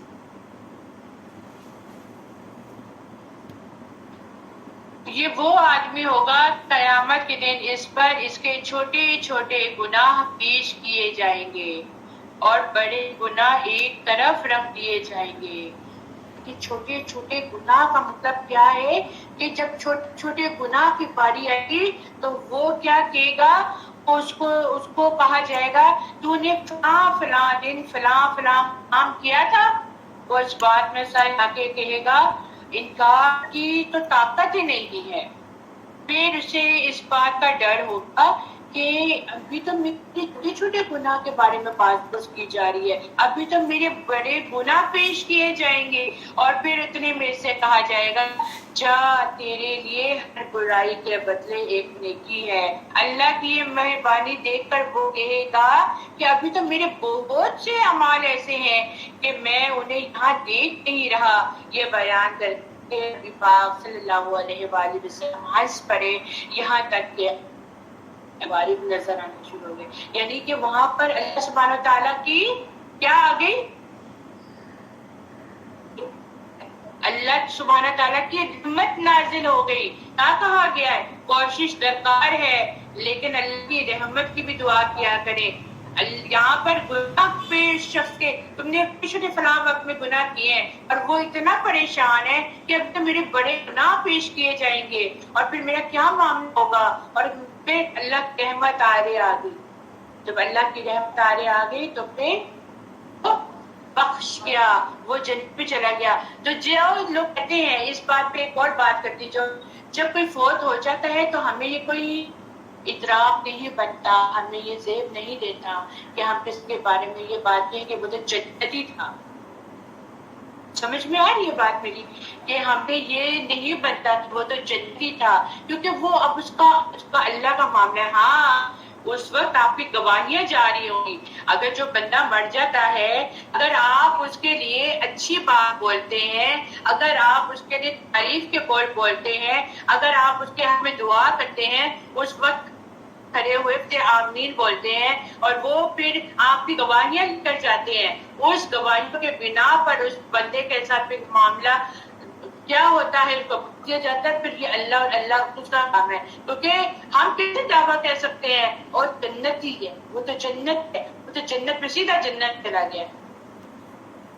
ہمیں نہیں ہاں سے اگر برائی کی اس کا عمل اس کے ساتھ چلا ختم ہو گیا. اب ہمارا کیا کام کرتا ہے کہ اس کی سزا ملنی ہے، ہم اس کی سزا کو تھوڑا کم کر دیں، اور کم کرنے میں کیا ہے کہ ہم اس کے اچھے بول ہیں. اولئک یجزون الغرفة بما صبروا ويلقون فيها تحية وسلاما. انہیں لوگوں کو ان کے صبر کے بدلے میں جنت کے بالا خانے جزا میں دیے جائیں گے، اور وہاں وہ دعا اور سلام کے ساتھ اس کا استقبال ہوگا. پھر ایسے لوگوں کی کیا خوشخبری ہے کہ انہوں نے اپنی دنیا کی خواہشات نفس کے پیچھے اپنے آپ کو نہیں لگانا، اپنے آپ کو زندگی کے معاملات میں مساوی برابر سلوک کیا، کسی چیز میں اسراف نہیں کیا، حد سے زیادہ نہیں گزرے، گناہ کے کاموں میں توبہ کی، اپنے آپ کو اللہ کے سامنے سرنڈر کر دیا، سادگی کی زندگی گزارنے کے ساتھ اطیع اللہ اور اطیع رسول کے مطابق اپنی زندگی کو گزار دیا. لوگوں کی پرواہ نہیں کی لیکن دین کی پرواہ کرتے ہوئے وہ چلتے گئے. لوگوں کی پرواہ نہیں کرنے لگے گا، اچھا لگے گا کہ برا لگے گا نہیں، بلکہ اپنے آپ کو اللہ کے مطابق ڈھالا. تو پھر ایسے لوگوں کے لیے وعدہ ہے کہ اللہ سبحانہ و تعالیٰ کو جب جنت میں داخل کریں گے تو اس دروازوں پہ فرشتے ہوں گے، ان کا استقبال کرنے ہوں گے. اس طرح ہم شادی ہالوں میں پھولوں کے پیڑے لے کر لوگوں کے استقبال کرنے ہوتے ہیں، بیان کرنے ہوتے ہیں، اس طرح وہاں پر جو رشتے ہیں وہ استقبال کر کے سلامتی دے رہے ہوں گے، مرحبا مرحبا کی آپ سے بلند ہو رہی ہوگی. اللہ سبحانہ و تعالیٰ ہمیں وہاں کا گزر ایسا ہی کرنا کہ فرشتے ہمارے لیے سلامتی بھیجیں اور وہاں پہ لگائے ہوئے ہمارے لیے بہت سے انعامات رکھنا. آمین یا ثم آمین. خالدین فیہا حسن مستقر و مقام، وہ وہاں ہمیشہ رہنے والے ہیں، وہ بہشت بہت اچھا مستقر اور مقام ہوگا. کہہ دیے اگر تمہاری دعا اور التجا نہ ہوگی تو میرا رب بھی تمہاری پرواہ نہ کرتا. یاد رکھیں بڑی پتے کی بات ہے، آپ اللہ کو یاد کریں گے، آپ فکر کریں گے، آپ اللہ کو بتائیں گے تو اللہ سبحانہ تعالیٰ آپ کو یاد رکھے گا، اللہ سبحانہ تعالیٰ کو بھی آپ کی فکر ہوگی۔ اگر آپ اللہ تعالیٰ کو یاد نہیں کریں گے، اللہ تعالیٰ کو آپ کی کوئی ضرورت نہیں ہے، تم حق کو جھٹلا چکے ہو، لہذا وہ عذاب تمہیں عنقریب لازم ہو کر رہے گا۔ سورۃ الشعراء، بسم اللہ الرحمن الرحیم، قاسم تلک آیات الکتاب المبین لعلک باخع نفسک الا یکونوا مؤمنین۔ یہ واضح کتاب کی آیات ہیں نبی، شاید اس غم سے کہ وہ لوگ ایمان نہیں لے، آپ خود کو ہلاک ہی کر دیں گے۔ اتنا میرے نبی صلی اللہ علیہ وآلہ وسلم کو غم تھا کہ بندوں کا کیا بنے گا، وہ اسلام کی طرف کیوں نہیں آتے، وہ اپنے آپ کو بھلا دیتے تھے، وہ اپنے آپ کو غم زدہ کر لیتے تھے۔ تو یہاں پہ کیا اللہ تعالیٰ کہہ رہے ہیں کہ جو لوگ ایمان نہیں لاتے، آپ ان کے غم میں اپنے آپ کو ہلاک نہ کر ڈالیں۔ اگر ہم چاہیں تو ان پر آسمان سے نشانی اتار دیں، پھر اس کے آگے گردنیں جھکی ہی رہیں گی، اور رحمان کے پاس سے جو بھی کوئی نصیحت آتی ہے تو اس سے اعراض برت لیتے ہیں، اچھے یقیناً وہ جھٹلا چکے، لہٰذا جس دن کے بعد ان کی خبریں آئیں گی جس کا وہ مذاق اڑایا کرتے تھے، کیا انہوں نے زمین کو نہیں دیکھا کہ ہم نے اس میں ہر قسم کی کتنی ہی عمدہ چیزیں اگائی ہیں، بلا شبہ اس میں عظیم نشانی ہے اور ان میں سے اکثر ایمان لانے والے نہیں ہیں۔ اور بے شک آپ کا رب بھی ہے، غالب ہے، بہت رحم کرنے والا ہے۔ اور یاد کرے جب آپ کے رب نے موسیٰ کو پکارا کہ تو ظالم قوم کے پاس جا، یعنی قوم فرعون کے پاس، کیا وہ ڈرتے نہیں؟ اس نے کہا ربی انی اخاف ان یکذبون، اے میرے رب بے شک میں ڈرتا ہوں کہ وہ مجھے جھٹلا دیں گے۔ ویضیق صدری ولا ينطلق لسانی فاعرض الی ہارون، اور میرا سینہ تنگ ہوتا ہے، میں تنگ پڑتا ہوں اور میری زبان نہیں چلتی، وہ تو ان کی زبان میں محنت تھی نا، اور لہذا تو ہارون کی طرف بھی وہی بھیجے، اس کو بھی نبوت عطا کر، اور ان کا میرے میں ایک گناہ جرم ہو گیا، گناہ جرم ہے، لیکن مجھے خوف ہے کہ وہ مجھے قتل کر دیں گے، یعنی موسیٰ علیہ السلام سے غیر ارادی طور پر ان کی قوم کا ایک بندے کا قتل ہو گیا تھا، جس سے پھر اب ڈرتے ہیں کہ وہ مجھے قتل ہی کر دیں۔ فرمایا ہرگز نہیں، چنانچہ تم دونوں ہماری نشانیوں کے ساتھ جاؤ، یقیناً ہم تمہارے ساتھ خوب سننے والے ہیں۔ فَأْتِيَا فرعون فقولا ان رسول رب العالمین، چنانچہ تم دونوں فرعون کے پاس جاؤ، اس سے کہو بلا شبہ ہم رب العالمین کے رسول ہیں، یہ کہ بنی اسرائیل کو آزاد کر کے ہمارے ساتھ بھیج دے۔ فرعون نے کہا کیا ہم نے اپنے پاس بچپن میں تیری پرورش نہیں کی؟ تو احسانات یاد کرو، جتا رہے فرعون، آپ احسانات جتا رہے، تم دیکھو تمہاری بچپن ہماری پرورش نہیں کی تھی، اور تو ہمارے درمیان اپنے عمر کے کئی برس نہیں رہا، اور تو اپنا وہ کام کر گیا جو کر گیا، اور تو ناشکر میں سے ہے۔ یاد رکھیے ساتھ جو بھی معاملہ کریں تو اس کو احسان نہ جتائیں، احسان جتا کے ہم اپنی ساری نیکیوں کو ضائع کر دیتے ہیں۔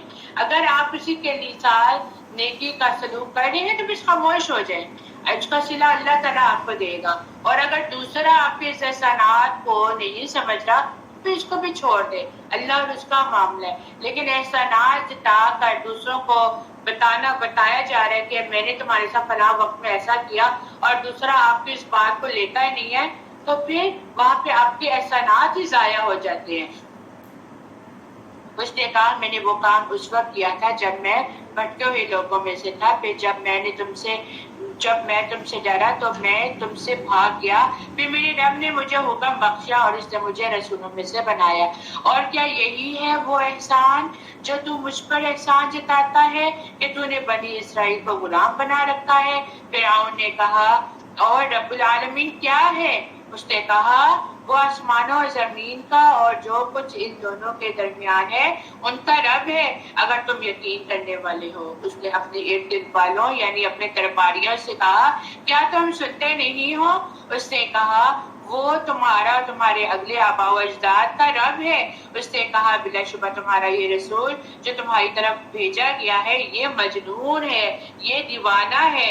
قال رب المشرق والمغرب وما بینہما ان کنتم تعقلون، اور اس نے کہا وہ مشرق اور مغرب اور جو کچھ ان دونوں کے درمیان ہے ان کا رب ہے اگر تم عقل رکھتے ہو۔ اس نے کہا البتہ اگر تو نے میرے سوا کوئی اور معبود پکڑا تو میں ضرور تجھے قیدیوں میں سے کر دوں گا۔ موسیٰ علیہ السلام نے کہا اگرچہ میں تیرے لیے کوئی واضح دلیل یا واضح شے لے آؤں تب بھی، تو اس نے کہا اگر تو سچوں میں سے ہے تو وہ لے ہی آ۔ چنانچہ موسیٰ علیہ السلام نے اپنا عصا ڈالا تو آنن فانن وہ اژدہا بن گیا، اور اس نے اپنا ہاتھ بغل میں سے کھینچ نکالا تو اس وقت وہ دیکھنے والوں کے لیے سفید چمکتا تھا۔ فرعون نے اپنے ارد گرد موجود سرداروں سے کہا بلا شبہ یہ ضرور ماہر جادوگر ہے، وہ چاہتا ہے کہ اپنے جادو سے تمہیں تمہاری زمین سے نکال دے، لہٰذا تم کیا مشورہ دیتے ہو؟ انہوں نے کہا اور اس کے بھائی کو ڈھیل دے اور شہروں میں جادوگروں کو اکٹھا کرنے والے بھیج دے کہ وہ ہر ماہر جادوگر کو تیرے پاس لے آئے۔ چنانچہ جادوگر ایک مقرر دن کو خاص وقت پر جمع کر لیے گئے اور لوگوں سے کہا کیا تم بھی جمع ہو گئے؟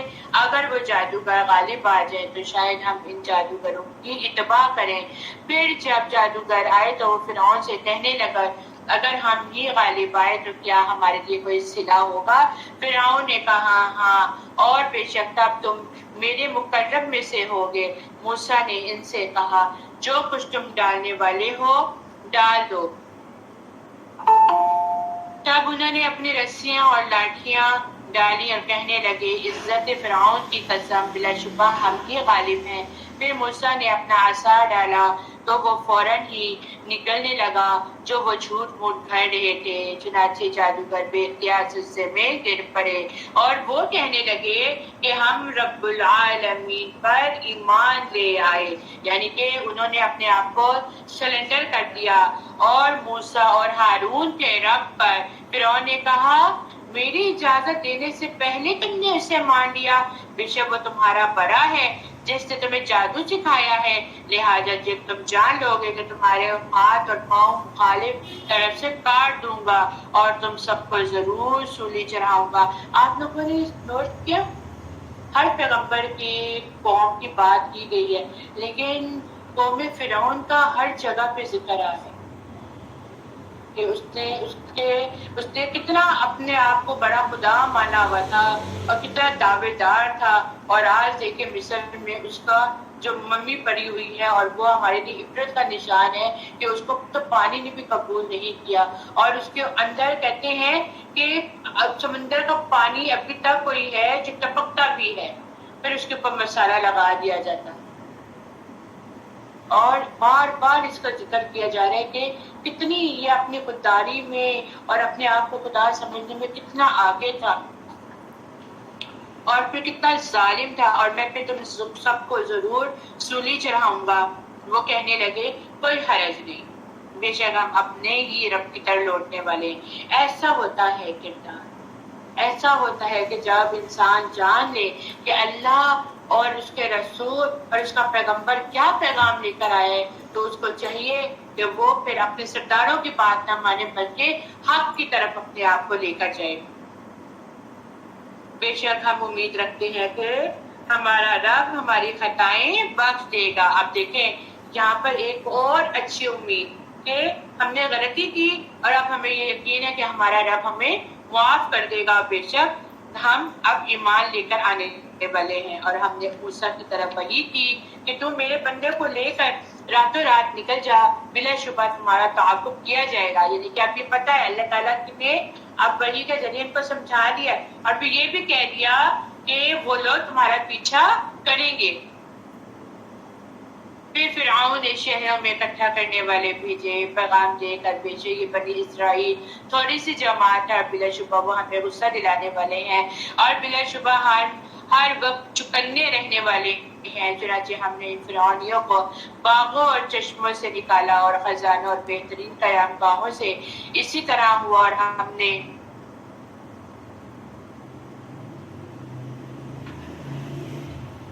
اور ہم نے بنی اسرائیل کو ان چیزوں کا وارث بنا دیا۔ چنانچہ سورج نکلتے ہی انہیں فرعونیوں نے ان کا پیچھا کیا۔ پھر جب دونوں فوجیں آمنے سامنے ہوئی تو اصحاب موسیٰ کہنے لگے یقیناً ہم تو پکڑے گئے۔ موسیٰ نے کہا ہرگز نہیں، بلا شبہ میرا رب میرے ساتھ ہے، وہ ضرور میری رہنمائی کرے گا۔ تب ہم نے موسیٰ کی طرف وحی کی کہ اپنا عصا سمندر پہ مارو، تو وہ پھٹ گیا، پھر سمندر کا ہر ٹکڑا بہت بڑے پہاڑ کی طرح ہو گیا، اور ہم وہاں دوسری فرعونیوں کو قریب لے آئے، اور ہم نے موسیٰ اور اس کے ساتھ جو لوگ تھے ان سب کو بچا لیا، پھر ہم نے دوسروں کو غرق کر دیا۔ بلا شبہ اس میں عظیم نشانی ہے اور ان کے اکثر مؤمن نہیں ہے، اور بے شک آپ کا رب تو وہی ہے غالب، بہت رحم کرنے والا۔ اور ان کفار کو ابراہیم علیہ السلام کی خبر سنا دیجئے جب اس نے اپنے باپ اور اپنی قوم سے کہا تم کیا پوجتے ہو؟ تو وہ کہنے لگے ہم بت پوجتے ہیں اور ہم ہمیشہ انہی کے مجاور رہیں گے۔ ابراہیم علیہ السلام نے کہا کیا وہ تمہیں سنتے ہیں جب تم انہیں پکارتے ہو، یا وہ تمہیں نفع دیتے ہیں یا تکلیف پہنچاتے ہیں؟ انہوں نے کہا نہیں، بلکہ ہم نے تو اپنے باپ دادا کو ایسا کرتے ہوئے دیکھا ہے، اس لیے ہم ایسا کرتے ہیں۔ تو ابراہیم علیہ السلام نے کہا کیا بھلا دیکھا ہے تم نے جن کو تم پوجتے آ رہے ہو، تم اور تمہارے اگلے باپ دادا، تو بلا شبہ وہ میرے دشمن ہیں سوائے رب العالمین کے، اور الذی خلقنی فہو یہدین، اور جس نے مجھے پیدا کیا پھر وہی میری رہنمائی کرنے والا ہے۔ کتنی خوبصورتی انداز کے اللہ سبحانہ وتعالیٰ کی تعریف بیان کر دی۔ اور الذی یمیتنی ثم یحیین، اور وہی مجھے موت دے گا اور پھر وہی مجھے زندہ کرے گا۔ اور والذی اطمع ان یغفر لی خطیئتی یوم الدین، اور وہی جس سے میں امید رکھتا ہوں کہ روز قیامت میری خطائیں بھی بخش دے گا۔ اور میرا اللہ ربی ہب لی حکما والحقنی بالصالحین، بہت خوبصورت دعا ہے، ہائی لائٹ کر لیجئے اس کو کہ اے میرے رب مجھے حکمت عطا فرما اور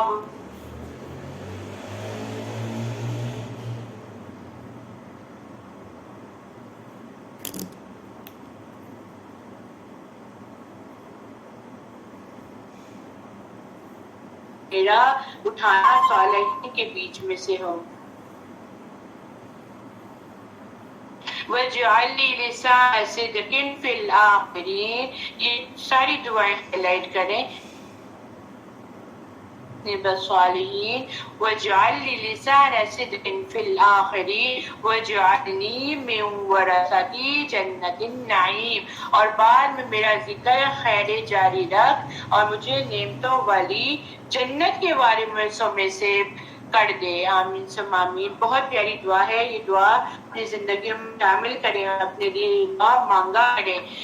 وَاغْفِرْ لِأَبِي إِنَّهُ كَانَ مِنَ الضَّالِّينَ، اور باپ کو بھی بخش دے، دیکھیں پھر تھا مانا لیکن پھر بھی اس نے باپ کے لیے دعا کی، بے شک وہ گمراہوں میں سے تھا، اور جس دن وہ دوبارہ اٹھا جائیں گے مجھے رسوا نہ کرنا، جس دن نہ مال کوئی نفع اور نہ اولاد نہ کوئی نفع دے گی، یہ کہ کوئی اللہ کے پاس اور بدعت سے پاس سالم دل کے ساتھ حاضر ہو، اور جنت متقین کے قریب کی جائے گی، دوزخ کو گمراہوں کے لیے ظاہر اور نمایاں کر دیا جائے گا۔ ان سے کہا جائے گا کہاں ہیں وہ جنہیں تم پوچھتے تھے؟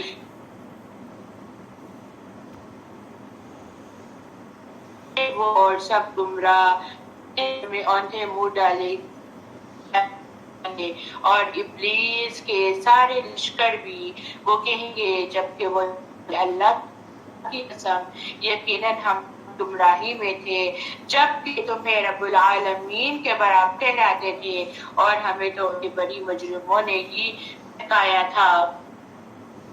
تو اب ہماری یہ کوئی سفارشی نہیں اور نہ ہی ہمارا مخلص دوست، کاش پھر ہم ایک بار دنیا میں لوٹے تو ہم مومنوں میں سے ہو جائیں گے، لیکن ایسا نہیں ہوگا، پھر وہی کام کریں گے، اور اس میں عظیم نشانی ہے اور ان کے اکثر ایمان لانے والے نہیں ہیں، اور بے شک آپ کا رب وہی ہے، غالب ہے، بہت رحم کرنے والا ہے۔ اور قوم نوح نے رسولوں کو جھٹلا دیا جب ان سے ان کے بھائی نوح کہا، کیا تم اللہ سے ڈرتے نہیں؟ بے شک میں تمہاری امانت دار رسول ہوں، لہٰذا تم اللہ سے ڈرو، میری اطاعت کرو، اور میں تم سے اس تبلیغ پر کوئی اجر نہیں مانگتا، میرا اجر تو رب العالمین ہی کے لیے کے ذمہ ہے، لہٰذا تم اللہ سے ڈر کر میری اطاعت کرو۔ انہوں نے کہا، کیا ہم تجھ پر ایمان لائیں، حالانکہ تیری پیروی تو رذیل لوگوں نے کی ہے۔ نوح علیہ السلام نے کہا، اور مجھے کیا معلوم کہ وہ جو عمل کرتے رہے ہیں ان کا حساب تو میرے رب کے ذمہ ہے، اگر تم کچھ شعور رکھتے، اور میں مومن کو دور کرنے والا نہیں، میں تو بس کھلم کھلا ڈرانے والا ہوں۔ وہ بولے، اے نوح، اگر تو باز نہ آیا تو سنسار کیے لوگوں میں سے ہوگا۔ نوح علیہ السلام نے کہا، اے میرے رب، بے شک میری قوم نے مجھے جھٹلا دیا ہے، لہٰذا تم میرے اور ان کے درمیان فیصلہ فرما دے، اور مجھے اور جو میرے ہمراہ مومن ہیں ان کو نجات دے دے۔ چنانچہ ہم نے اسے اور جو لوگ بھری کشتی میں اس کے ساتھ تھے ان کو نجات دی، پھر اس کے بعد ہم نے باقی سب کو غرق کر دیا، بے شک اس میں بھی عظیم نشانی ہے، اور ان کے اکثر مومن نہیں، اور بلا شبہ آپ کا رب وہی ہے، غالب ہے، بہت رحم کرنے والا ہے۔ كذبت عاد المرسلين إذ قال لهم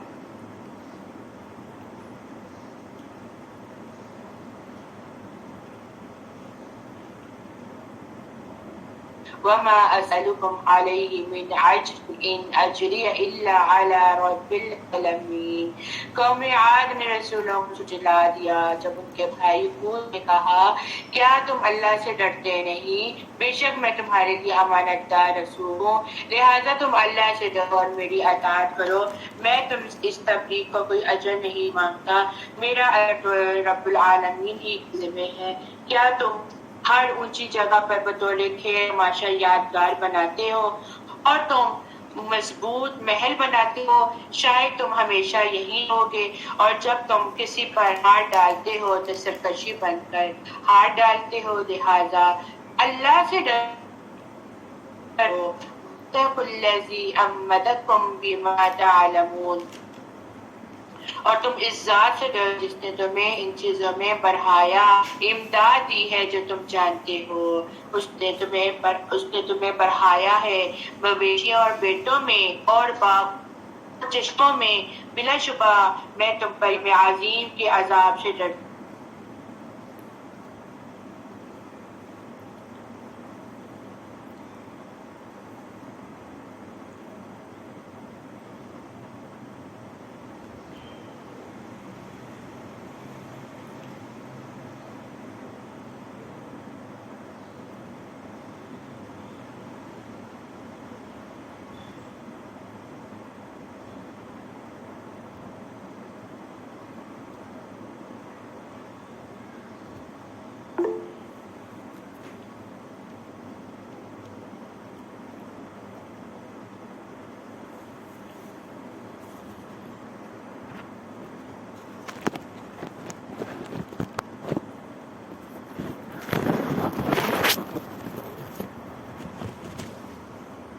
السلام علیکم ورحمۃ اللہ وبرکاتہ۔ اسٹوڈنٹس، آپ لوگوں کو میری آواز آ رہی ہے؟ آن لائن جی میم ابھی آ رہی ہے، دھیرے میں نہیں آ رہی، ابھی آ رہی ہے۔ ٹھیک ہے، الحمدللہ۔ اعوذ باللہ من الشیطان الرجیم۔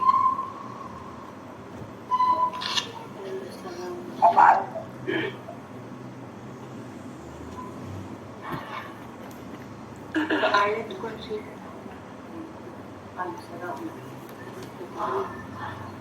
آیت قالوا سواء علينا أوعظت أم لم تكن من الواعظين، اور انہوں نے کہا ہمارے لیے برابر ہے خواہ تو واعظ و نصیحت کرے یا نصیحت کرنے والوں میں سے نہ ہو، اور یہ تو پہلوں کی ہی عادت ہے اور ہم عذاب دیے جانے والے نہیں۔ پھر انہوں نے اسے جھٹلایا تو ہم نے انہیں ہلاک کر دیا، بلا شبہ اس میں عظیم نشانی ہے اور ان کے اکثر ایمان لانے والے نہیں۔ اور بے شک آپ کا رب وہی ہے، غالب ہے، بہت رحم کرنے والا ہے۔ اور قوم سمود نے رسولوں کو جھٹلا دیا جب ان کے بھائی صالح نے ان سے کہا کیا تم اللہ سے ڈرتے نہیں؟ بلا شبہ میں تمہارے لیے امانت دار رسول ہوں، لہذا تم اللہ سے ڈرو اور میری اطاعت کرو، اور میں اس تبلیغ پر تم سے کوئی اجر نہیں مانگتا، میرا اجر تو صرف رب العالمین کا ذمہ ہے۔ کیا تمہیں یہاں کی چیزوں میں پرامن چھوڑ دیا جائے گا، یعنی باغوں میں اور چشموں میں اور کھیتوں اور کھجوروں میں جن کے خوشے نرم اور نازک ہیں، اور تم اتراتے ہوئے پہاڑوں سے گھر تراشتے ہو؟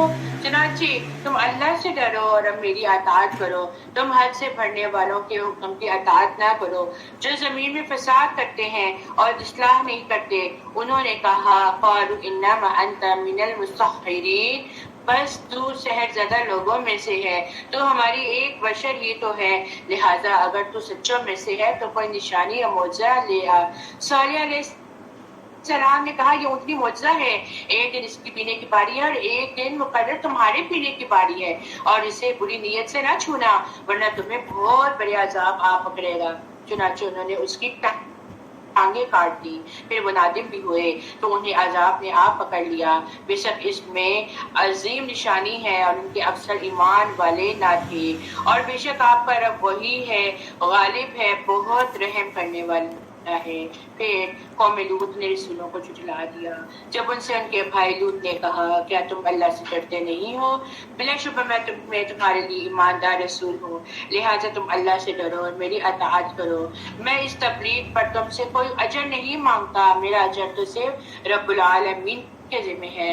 لیڈر کا یہ کردار ہوتا ہے کہ وہ اپنے حصے کا کام کرتا جاتا ہے اور وہ کہتا ہے کہ مجھے تم سے کچھ بھی نہیں چاہیے، میں تم سے کچھ بھی نہیں مانگتا، میں تو صرف اللہ کی خاطر، میں تو صرف اللہ کی رضا کی خاطر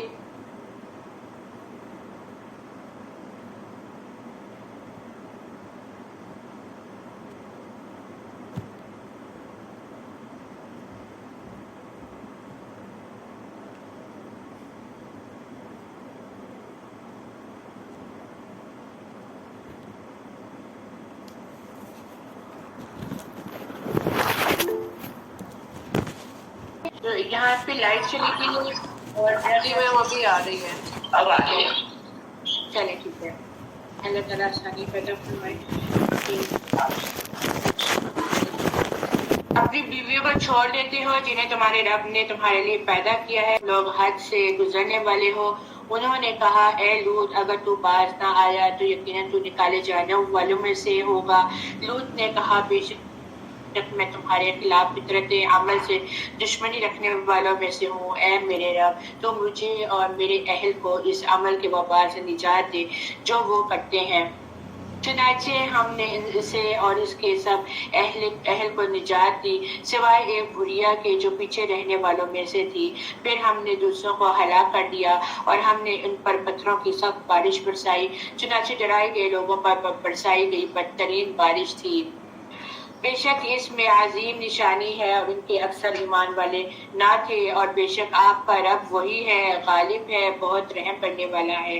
اصحاب ایکا نے رسولوں کو جھٹلا دیا جب ان سے شعیب نے کہا کیا تم ڈرتے نہیں؟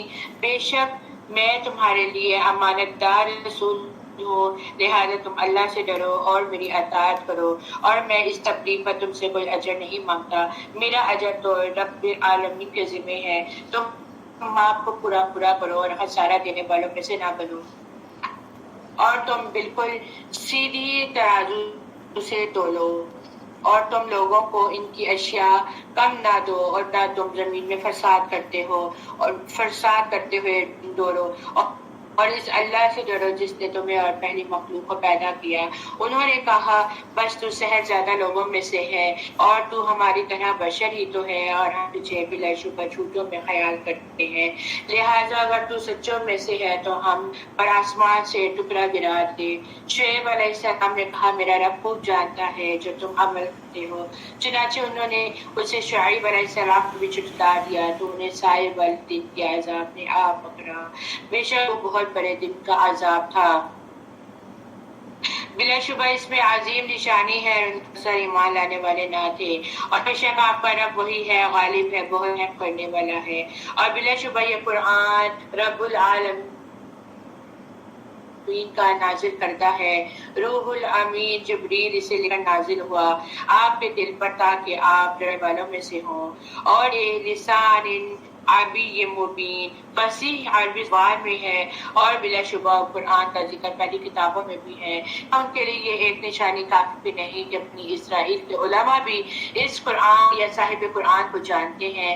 اگر ہم اس قرآن کو کسی عجمی پر نازل کریں پھر وہ اسے ان پر پڑھتا تو بھی وہ اس پر ایمان نہیں لے کر آتے۔ اسی طرح ہم نے ان تکذیب کو مجرموں کو قید میں داخل کر دیا ہے، وہ اس ایمان نہیں لائیں گے حتیٰ وہ دردناک عذاب کو دیکھ لیں گے، چنانچہ وہ ان پر اچانک آ پڑے گا جبکہ انہیں خبر تک نہ ہوگی، پھر وہ کہیں گے کیا ہمیں کچھ مہلت مل سکتی ہے، کیا وہ لوگ ہمارے عذاب کے لیے جلدی مچا رہے ہیں۔ بھلا آپ دیکھیں تو اگر ہم انہیں کئی برس بھی دنیا کا فائدہ دیں پھر وہ عذاب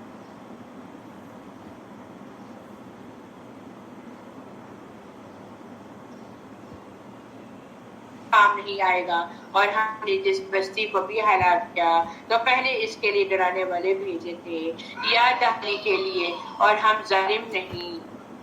اور شیاطین اس قرآن کو لے کر نازل نہیں ہوئے اور نہ ہی یہ ان کے لائق ہے اور نہ وہ اس کی استطاعت رکھتے ہیں، بلا شبہ وہ تو اس کے سننے سے بھی دور رکھے گئے ہیں۔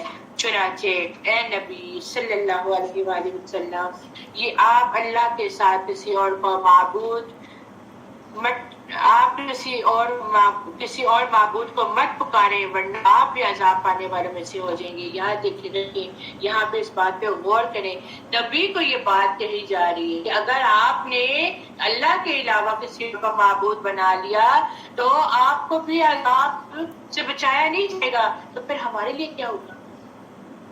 پھر ہمارے لیے کیا حکم ہے کہ جو ہم لوگ چھوٹی چھوٹی باتوں میں اپنے ساتھ کسی اور کو شریک کر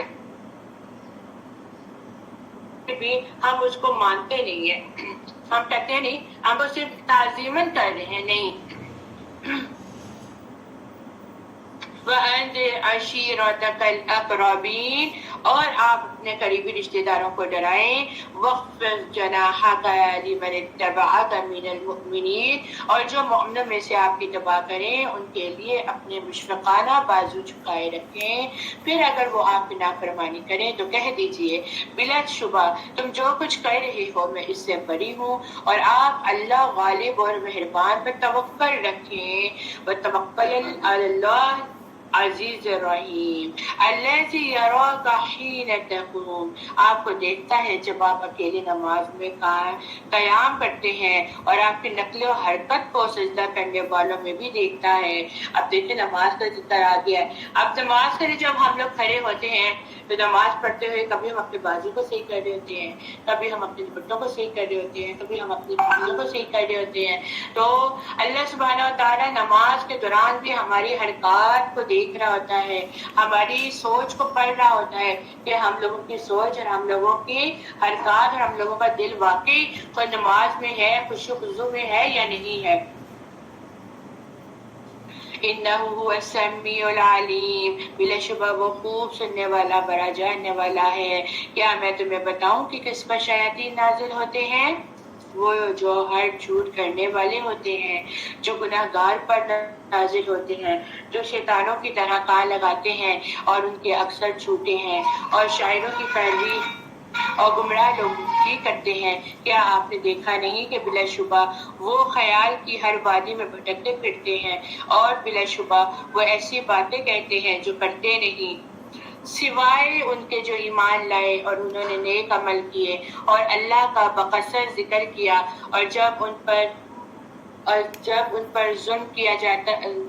پر ظلم ہوا تو اس کے بعد انہوں نے بدلہ لیا، اور ظالم لوگ جلد جان لیں گے کہ کون سی پلٹنے کی خوفناک جگہ ہے جس میں وہ پلٹیں گے۔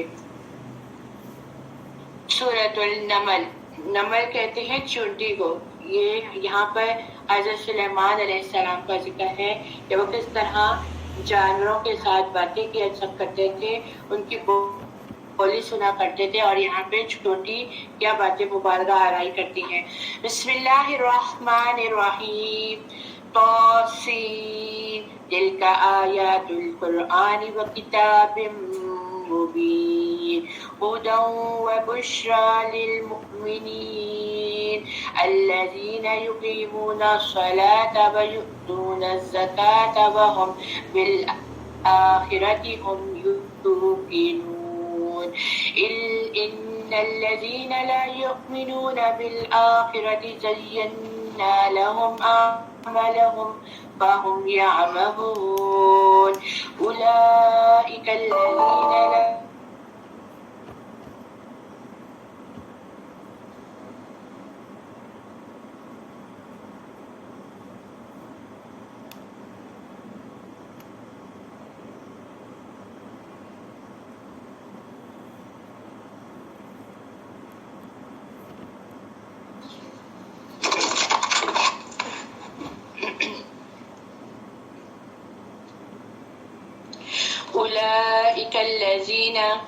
أولئك الذين لهم سوء العذاب وهم في الآخرة هم الأخسرون وإنك لتلقى القرآن من لدن حكيم عليم۔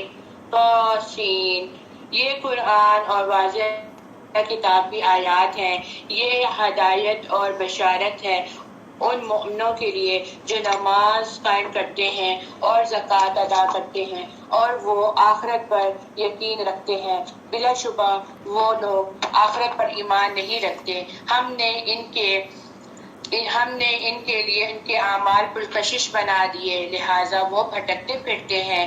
وہی لوگ ہیں جن کے لیے برا عذاب ہے اور آخرت میں بھی وہی زیادہ خسارے میں ہوں گے۔ اور اے نبی، بلا شبہ آپ کو تو ایک کمال حکمت والے، خوب جاننے والے کی طرف سے یہ قرآن سکھایا جاتا ہے۔ وہ وقت یاد کریں جب موسیٰ نے اپنی اہلیہ سے کہا، بے شک میں نے آگ دیکھی ہے، میں ابھی تمہارے پاس وہاں سے کوئی خبر یا سلگتا انگارہ لاؤں گا تاکہ تم تاپو۔ چنانچہ جب موسیٰ علیہ السلام اس آگ کے پاس پہنچا تو اس سے آواز دی گئی کہ مبارک ہے وہ جو اس آگ میں ہے اور جو اس کے آس پاس ہے، اور اللہ رب العالمین پاک ہے۔ اے موسیٰ، بلا شبہ وہ میں ہی ہوں، اللہ ہوں نہایت غالب خوب حکمت والا۔ اپنا عصا ڈال دے۔ چنانچہ جب موسیٰ علیہ السلام نے عصا ڈالا اور اسے دیکھا کہ وہ حرکت کر رہا ہے گویا کہ وہ سانپ ہے، تو پیٹھ پھیر کر پلٹا اور پیچھے مڑ کر بھی نہ دیکھا۔ اللہ تعالیٰ نے فرمایا، اے موسیٰ مت ڈرو، بلا شبہ میرے حضور میں رسول ڈرا نہیں کرتے مگر جس نے ظلم کیا پھر اس نے برائی کے بعد برے اعمال کو بدل کر نیکی کی تو بلا شبہ میں بڑا بخشنے والا نہایت مہربان ہوں۔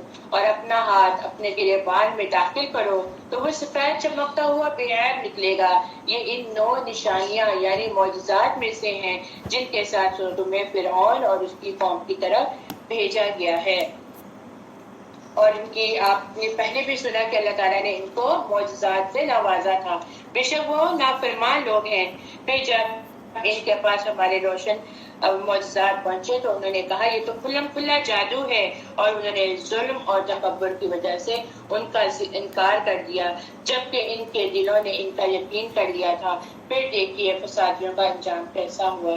اور بلا شبہ ہم نے داؤد اور سلیمان علیہ السلام کو خاص علم دیا تھا، اور ان دونوں نے کہا تمام ہم اللہ ہی کے لیے ہیں جس نے ہمیں اپنے بہت سے مومن بندوں پر فضیلت دی، اور داؤد کا وارث سلیمان کو بنا دیا، اور اس نے کہا یا ایھا الناس علمنا منطق الطیر وأوتینا من کل شیء ان ھذا لہو الفضل المبین، کہ اے لوگوں ہمیں پرندوں کی بولی سکھائی گئی ہے اور ہمیں ہر چیز دی گئی ہے، بلا شبہ یہ تو صاف صاف اللہ سبحانہ و تعالیٰ کا فضل ہے۔ ان کو بھی یہ معجزات دیے گئے تھے کہ یہ پرندوں کی بولی پہچان سکے، سن بھی سکیں اور ان سے باتیں بھی کر سکیں۔ میرا کبھی کبھی دل کرتا ہے کاش اللہ تعالیٰ ہمیں بھی دیتا، ہم بھی سنتے۔ اور میں اکثر جب چونٹیاں زمین پہ جا رہی ہوتی ہے نا تو میں ان چونٹیوں کو بڑی غور سے دیکھ رہی ہوتی ہوں، جب وہ آپس میں ایک تار لائن سے جا رہی ہوتی ہے، میں کہتی ہوں ان میں بھی آپس میں کنورزیشن ہوئی ہے اور پھر یہ اپنے راستے چلی جا رہی ہیں اور باتیں کیے جا رہی ہیں، ہمیں بھی پتہ چلنا سے یہ کیا باتیں کر رہی ہیں، لیکن وہ کہاں پہ اور ہم لوگ کہاں پہ۔ اللہ اکبر۔ اور سلیمان کے پاس اس کے سارے لشکر جنوں، انسانوں اور پرندوں میں سے جمع کیے گئے،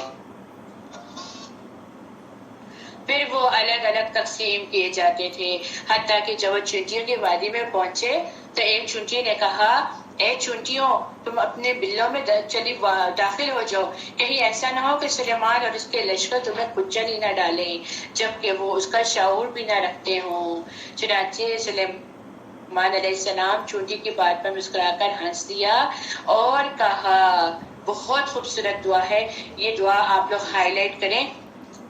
وقال رب أوزعني أن أشكر نعمتك التي أنعمت علي وعلى والدي وأن أعمل صالحا ترضاه وأدخلني برحمتك في عبادك الصالحين، کہ اے میرے رب مجھے توفیق دے کہ میں تیری اس نعمت کا شکر ادا کروں جو تو نے مجھ پر، میرے والدین پر انعام کی ہے، اور اس بات کی بھی کہ میں اپنے ایسے نیک کام کروں جو تو پسند کرے، اور مجھے اپنی رحمت سے اپنے نیک بندوں میں داخل فرما۔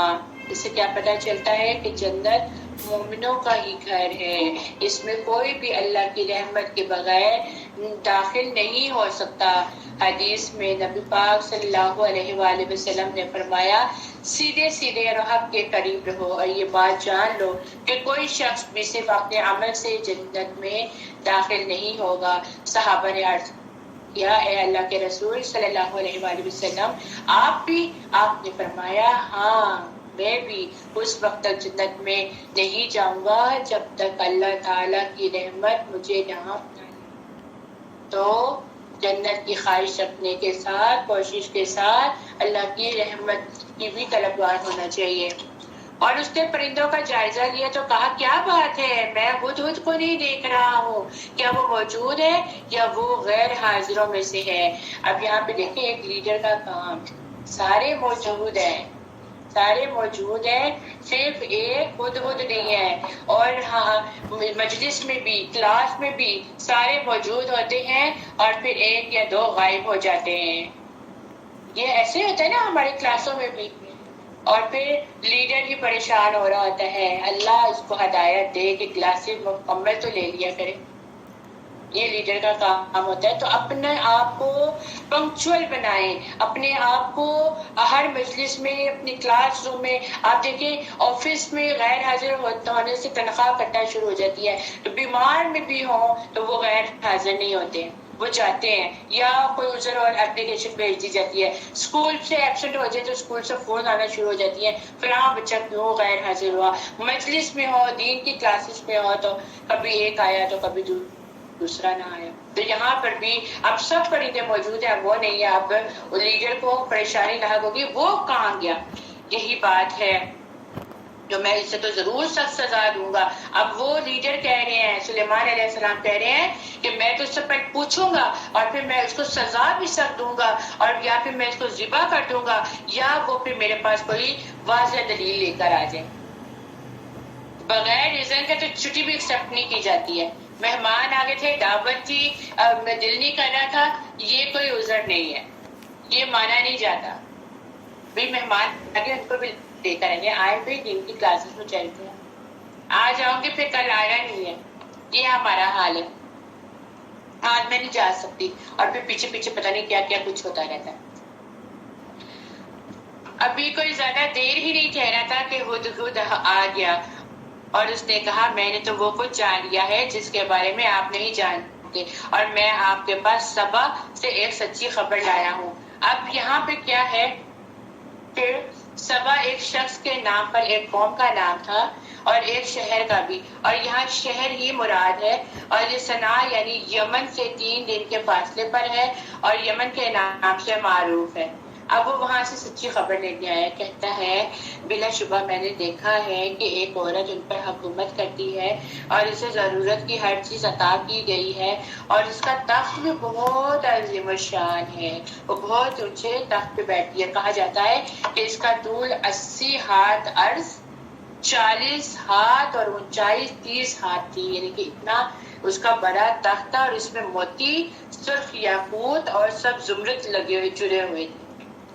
تو میں نے اسے اور اس کی قوم کو دیکھا کہ وہ اللہ کے سوا سورج کو بھی سجدہ کرتے ہیں، اور شیطان نے ان کے اعمال کو ان کے لیے پرکشش بنا دی ہیں، پھر انہیں راہ حق سے روک دیا گیا ہے، چنانچہ وہ ہدایت نہیں پاتے۔ یہ کہ وہ اس اللہ کو سجدہ کریں جو آسمانوں اور زمین میں چھپی چیزیں نکالتا ہے، اور وہ سب کچھ جانتا ہے جو تم چھپاتے ہو اور جو کچھ تم ظاہر کرتے ہو۔ اللہ لا الہ الا هو رب العرش العظیم، اللہ ہی ہے جس کے سوا کوئی معبود نہیں، اور وہی بہت بڑے عرش کا مالک ہے۔ سلیمان علیہ السلام نے کہا ہم جلد ہی دیکھیں گے آیا تو نے سچ کہا ہے یا تو جھوٹوں میں سے ہے۔ اب وہ دیکھنا چاہ رہے ہیں، اس کا ٹیسٹ لینے چاہ رہے ہیں، آخر تم نے بات کی ہے تو سچی کی ہے یا تو جھوٹ بول رہا ہے۔ ایسا کر میرا یہ خط لے جا اور اسے اس کی طرف ڈال دے، پھر اس سے ہٹ کر بیٹھ جا، سو دیکھ کہ وہ کیا جواب دیتے ہیں۔ بلقیس نے کہا اے سردارو، بلا شبہ میری طرف ایک گرامی نامہ ڈالا گیا ہے، بے شک وہ سلیمان علیہ السلام کی طرف سے ہے، اور بے شک اس کا کاغذ بسم اللہ الرحمن الرحیم، اللہ کے نام سے ہے جو بہت نہایت مہربان اور بہت رحم کرنے والا ہے۔ یہ کہ تم میرے مقابلے میں سرکشی نہ کرو اور فرما بردار ہو کے میرے پاس چلے آؤ۔ اب یہاں پر ان کا کردار بتایا گیا کہ عورت ہیں، اور وہ ان کی طرف جو خط بھیجا گیا وہ سلیمان علیہ السلام کی طرف سے آیا، اور اس کے اوپر جب انہوں نے تحریر دیکھی کہ بسم اللہ الرحمن الرحیم ہے تو انہوں نے بہت ادب کا تقاضا کیا، اور انہوں نے کوئی اپنے آس پاس کے جو بندے تھے ان کو بھی کہا کہ کسی قسم کی کوئی بھی بدتمیزی نہ کرنا یا کوئی ایسی بات نہ کرنا اور فرما برداری کے ساتھ پیش آنا۔ بلقیس نے کہا اے سردارو، میرے اس معاملے میں مجھے مشورہ دو کہ کسی معاملے کا قطعی فیصلے میں اس وقت تک نہیں کرتی جب تک تم میرے پاس موجود نہ ہو اور مجھے مشورہ نہ دو۔ اب یہاں یہ سردار تھی، لیکن پھر بھی انہوں نے اپنے آس پاس لوگوں سے جو تھا وہ مشورہ لینا چاہا، کیونکہ اکیلے کام نہیں ہوتا، ہمیشہ انسان ایک دوسرے کے باہم مشورے سے ہی کام کرنا چاہتا ہے۔ اور جو لوگ کہتے ہیں ہم بہت عقل مند ہیں، بہت سمجھدار ہیں، ہمارے فیصلے بہت اچھے ہیں، لیکن کہیں نہ کہیں وہ ذرا سی بات پر اپنے فیصلوں پہ مار بھی کھا جاتے ہیں۔ اور یہاں پہ کردار عورت کا بتایا جا رہا ہے کہ عورت اپنے گھر کو بھی جب سنبھالنے جائے، اپنے گھر کو بھی جب لے کے چلے تو باہم حکمت کے ساتھ اور مشوروں کے ساتھ اپنے گھر کو لے کے چلے۔ یہ کوئی بھی معاملہ کرے تو جذباتی فیصلہ نہ کرے، جلد بازی نہ کرے، کیونکہ عورت تو بہرحال ناقص العقل ہے اور جذباتی ہے، تو جذباتی فیصلہ بھی نہیں کرنا چاہیے۔ انہوں نے کہا ہم قوت والے اور سخت جنگجو ہیں، اور فیصلے کا تمام اختیار آپ کے پاس ہے، آپ خود دیکھ لیں کہ آپ کیا حکم دیتی ہیں۔ اس نے کہا بلا شبہ بادشاہ جب کسی بستی میں داخل ہوتے ہیں تو اسے خراب کرتے ہیں اور اس کے باعزت لوگوں کو ذلیل کرتے ہیں، اور یہ بھی اسی طرح کریں گے، اور بے شک میں ان کی طرف کوئی ہدیہ بھیجتی ہوں، پھر دیکھتی ہوں کہ قاصد کیا جواب دے کر آتے ہیں۔ اب انہوں نے واپسی پر ان کو تحفہ تحائف بھیجا کہ دیکھیے وہ کیا اب جواب دیتے ہیں۔ چنانچہ جب قاصد سلیمان کے پاس پہنچا تو سلیمان علیہ السلام نے کہا کیا تم مال کے ساتھ میری مدد کرنا چاہتے ہو؟ مجھے اللہ نے جو دیا ہے وہ اس سے بہت بہتر ہے جو اس نے تمہیں دیا ہے، بلکہ تم خود ہی اپنے ہدیے کے ساتھ خوش رہو۔ تو ان کی طرف لوٹ جا، اور اب ہم ضرور ان پر ایسے لشکر سے چڑھائی کر دیں گے کہ تمہارے لوگوں میں ان کے خلاف لڑنے کی طاقت بھی نہ ہوگی، اور ہم ضرور انہیں ذلیل کر کے وہاں سے نکال دیں گے اور وہ خوار ہوں گے۔ سلیمان علیہ السلام نے کہا، اے سردار، تم میں سے کون ہے جو ان کے پاس مطیع ہو کر آنے سے پہلے اس بلقیس کا تخت میرے پاس لے آئے؟ جنوں میں سے ایک طاقتور جن نے کہا، وہ میں ہوں، میں لا کر دیتا ہوں، اس سے پہلے کہ آپ اپنی جگہ سے اٹھیں، اور بلا شبہ میں اس کی طاقت رکھتا ہوں، میں ایماندار بھی ہوں۔ اس نے کہا، جس کے پاس کتاب کا علم تھا، آپ کی پلک چپکنے سے پہلے وہ تخت میں آپ کو لا دیتا ہوں۔ پھر جب سلیمان نے وہ تخت اپنے پاس رکھا ہوا دیکھا تو کہا، یہ میرے رب کا فضل ہے تاکہ وہ مجھے آزمائے کہ میں شکر کرتا ہوں یا میں ناشکری کرتا ہوں، اور جو کوئی شکر کرے تو بس وہ اپنے لیے ہی شکر کرتا ہے، اور جو کوئی ناشکری کرے گا تو بلا شبہ میرا رب بڑا بے پرواہ نہایت فیاض ہے۔ سلیمان علیہ السلام نے کہا، تم اس کے لیے اس کے تخت کی شکل بدل ڈالو، ہم دیکھتے ہیں آیا وہ راہ پاتی ہے یا وہ ان لوگوں میں سے ہے جو راہ نہیں پاتی۔ پھر جب وہ آئی تو کہا گیا، کیا تیرا تخت ایسا ہی ہے؟ وہ بولی، گویا تو یہ وہی ہے، اور ہمیں اس سے پہلے ہی علم ہو چکا تھا، اور ہم تابعدار ہو گئے تھے، اور اسے عبادت الہی سے اس چیز نے روک رکھا تھا جس کی وہ اللہ کے سوا عبادت کرتی تھی، کیونکہ وہ کافر قوم میں سے تھی۔ اس سے کہا گیا، تو محل میں داخل ہو جا۔ پھر جب اس نے اس کو دیکھا تو اسے گہرا پانی سمجھا اور اپنی دونوں پنڈلیوں سے کپڑا اٹھا لیا۔ سلیمان علیہ السلام نے کہا، بلا شبہ یہ تو شیشوں سے جڑا صاف محل ہے، پانی نہیں ہے، صاف محل ہے۔ اس نے کہا، اے میرے رب، بے شک اب تک سورج کی عبادت کر کے میں نے اپنے نفس پر ہی ظلم کیا تھا، اور اب میں سلیمان کے ساتھ اللہ رب العالمین کی فرما بردار ہو گئی ہوں۔ اور بلا شبہ ہم نے سمود کی طرف ان کے بھائی صالح کو بھیجا کہ اللہ کی عبادت کرو، تو اسی وقت وہ لوگ وہ فریقین مومن اور کافر ہو کر جھگڑنے لگے۔ صالح علیہ السلام نے کہا، اے میری قوم، تم بھلائی رحمت سے پہلے برائی عذاب کیوں جلدی طلب کرتے ہو؟ تم اللہ سے مغفرت کیوں نہیں طلب کرتے ہو تاکہ تم پر رحم کیا جائے؟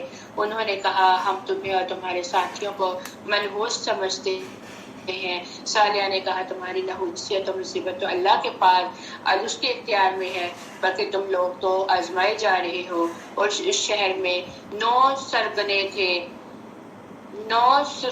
تھیں، وہ زمین میں فساد پھیلاتے رہتے اور اصلاح نہیں کرتے تھے۔ انہوں نے کہا، تم آپس میں اللہ کی قسم کھاؤ کہ ہم ضرور صالح اور اس کے اہل خانہ پر شب خون ماریں گے۔ پھر ہم نے اس کے وارث سے کہیں گے کہ ہم اس کے گھر والوں کی ہلاکت کے وقت موجود نہ تھے، اور بلا شبہ ہم سچے تھے۔ انہوں نے ایک چال چلی اور ہم نے بھی اس کی تدبیر کر دی، اور وہ شعور بھی نہ رکھتے تھے۔ پھر آپ دیکھیں ان کی چال کا انجام کیا ہوا۔ بلا شبہ ہم نے ان 9 سرگنوں اور ان کی سبقوں کو تباہ و برباد کر دیا۔ چنانچہ یہ ہیں ان کے خالی گھر، اجڑے اور ویران پڑے ہوئے، اس لیے کہ انہوں نے ظلم کیا تھا۔ بلا شبہ اس میں نشان عبرت ہے ان لوگوں کے لیے جو جانتے ہیں، اور ہم نے انہیں نجات دی جو ایمان لائے اور وہ اللہ سے ڈرتے ہیں۔ وَلُوطًا اِذْ قَالَ لِقَوْمِهِ أَتَأْتُونَ الْفَاحِشَةَ وَأَنْتُمْ تُبْصِرُونَ۔ اور یاد کریں لوط کو جب اس نے اپنی قوم سے کہا تھا، کیا تم بے حیا بدکاری کرتے ہو جبکہ تم دیکھتے ہو کہ یہ بے حیائی ہے؟ کیا تم شہوت رانی کے لیے اپنی عورتوں کو چھوڑ کے مردوں کے پاس آتے ہو؟ بلکہ تم تو نادان لوگ ہو۔ پھر اس کی قوم پر اس کے سوا کوئی جواب نہ تھا کہ انہوں نے کہا، آل لوط کو اپنی بستی سے نکال دو، کیونکہ یہ تو لوگ بڑے پاک صاف بنتے ہیں۔ پھر ہم نے اسے اور اس کے اہل خانہ کو نجات دی، سوائے اس کی بیوی کے۔ ہم نے فیصلہ کر دیا تھا کہ وہ پیچھے رہنے والوں میں سے ہوگی، اور ہم نے ان پر پتھروں کی سخت بارش برسائی، تو ڈرائے گئے لوگوں پر پتھروں کی بدترین بارش برسائی گئی۔ قل الحمد للہ وسلام علی عبادہ الذین اصطفیٰ اللہ خیر عما یشرکون۔ اے نبی کہہ دیجئے، تمام حمد اللہ ہی کے لیے ہے اور ان کے بندوں پر سلام ہے جنہیں اس نے چن لیا۔ کیا اللہ بہتر ہے یا جنہیں وہ لوگ شریک ٹھہراتے ہیں؟ یعنی اللہ ہی عبادت ہے، اللہ ہی خالق ہے، وہی رازق ہے، وہی مالک ہے، وہی عبادت کا مستحق ہے۔ کوئی کسی کو رزق نہیں دے سکتا لیکن وہی رزق دینے والا ہے، تو کس کی عبادت کرنی چاہیے یہ آپ کو اور مجھے جاننا ہے۔ وآخر دعوانا الحمد للہ رب العالمین۔ سبحان ربک رب العزة عما یصفون وسلام علی المرسلین والحمد للہ رب العالمین۔ سبحانك اللهم وبحمدك نشهد أن لا إله إلا أنت ونستغفرك ونتوب إليك۔ السلام علیکم ورحمۃ اللہ وبرکاتہ۔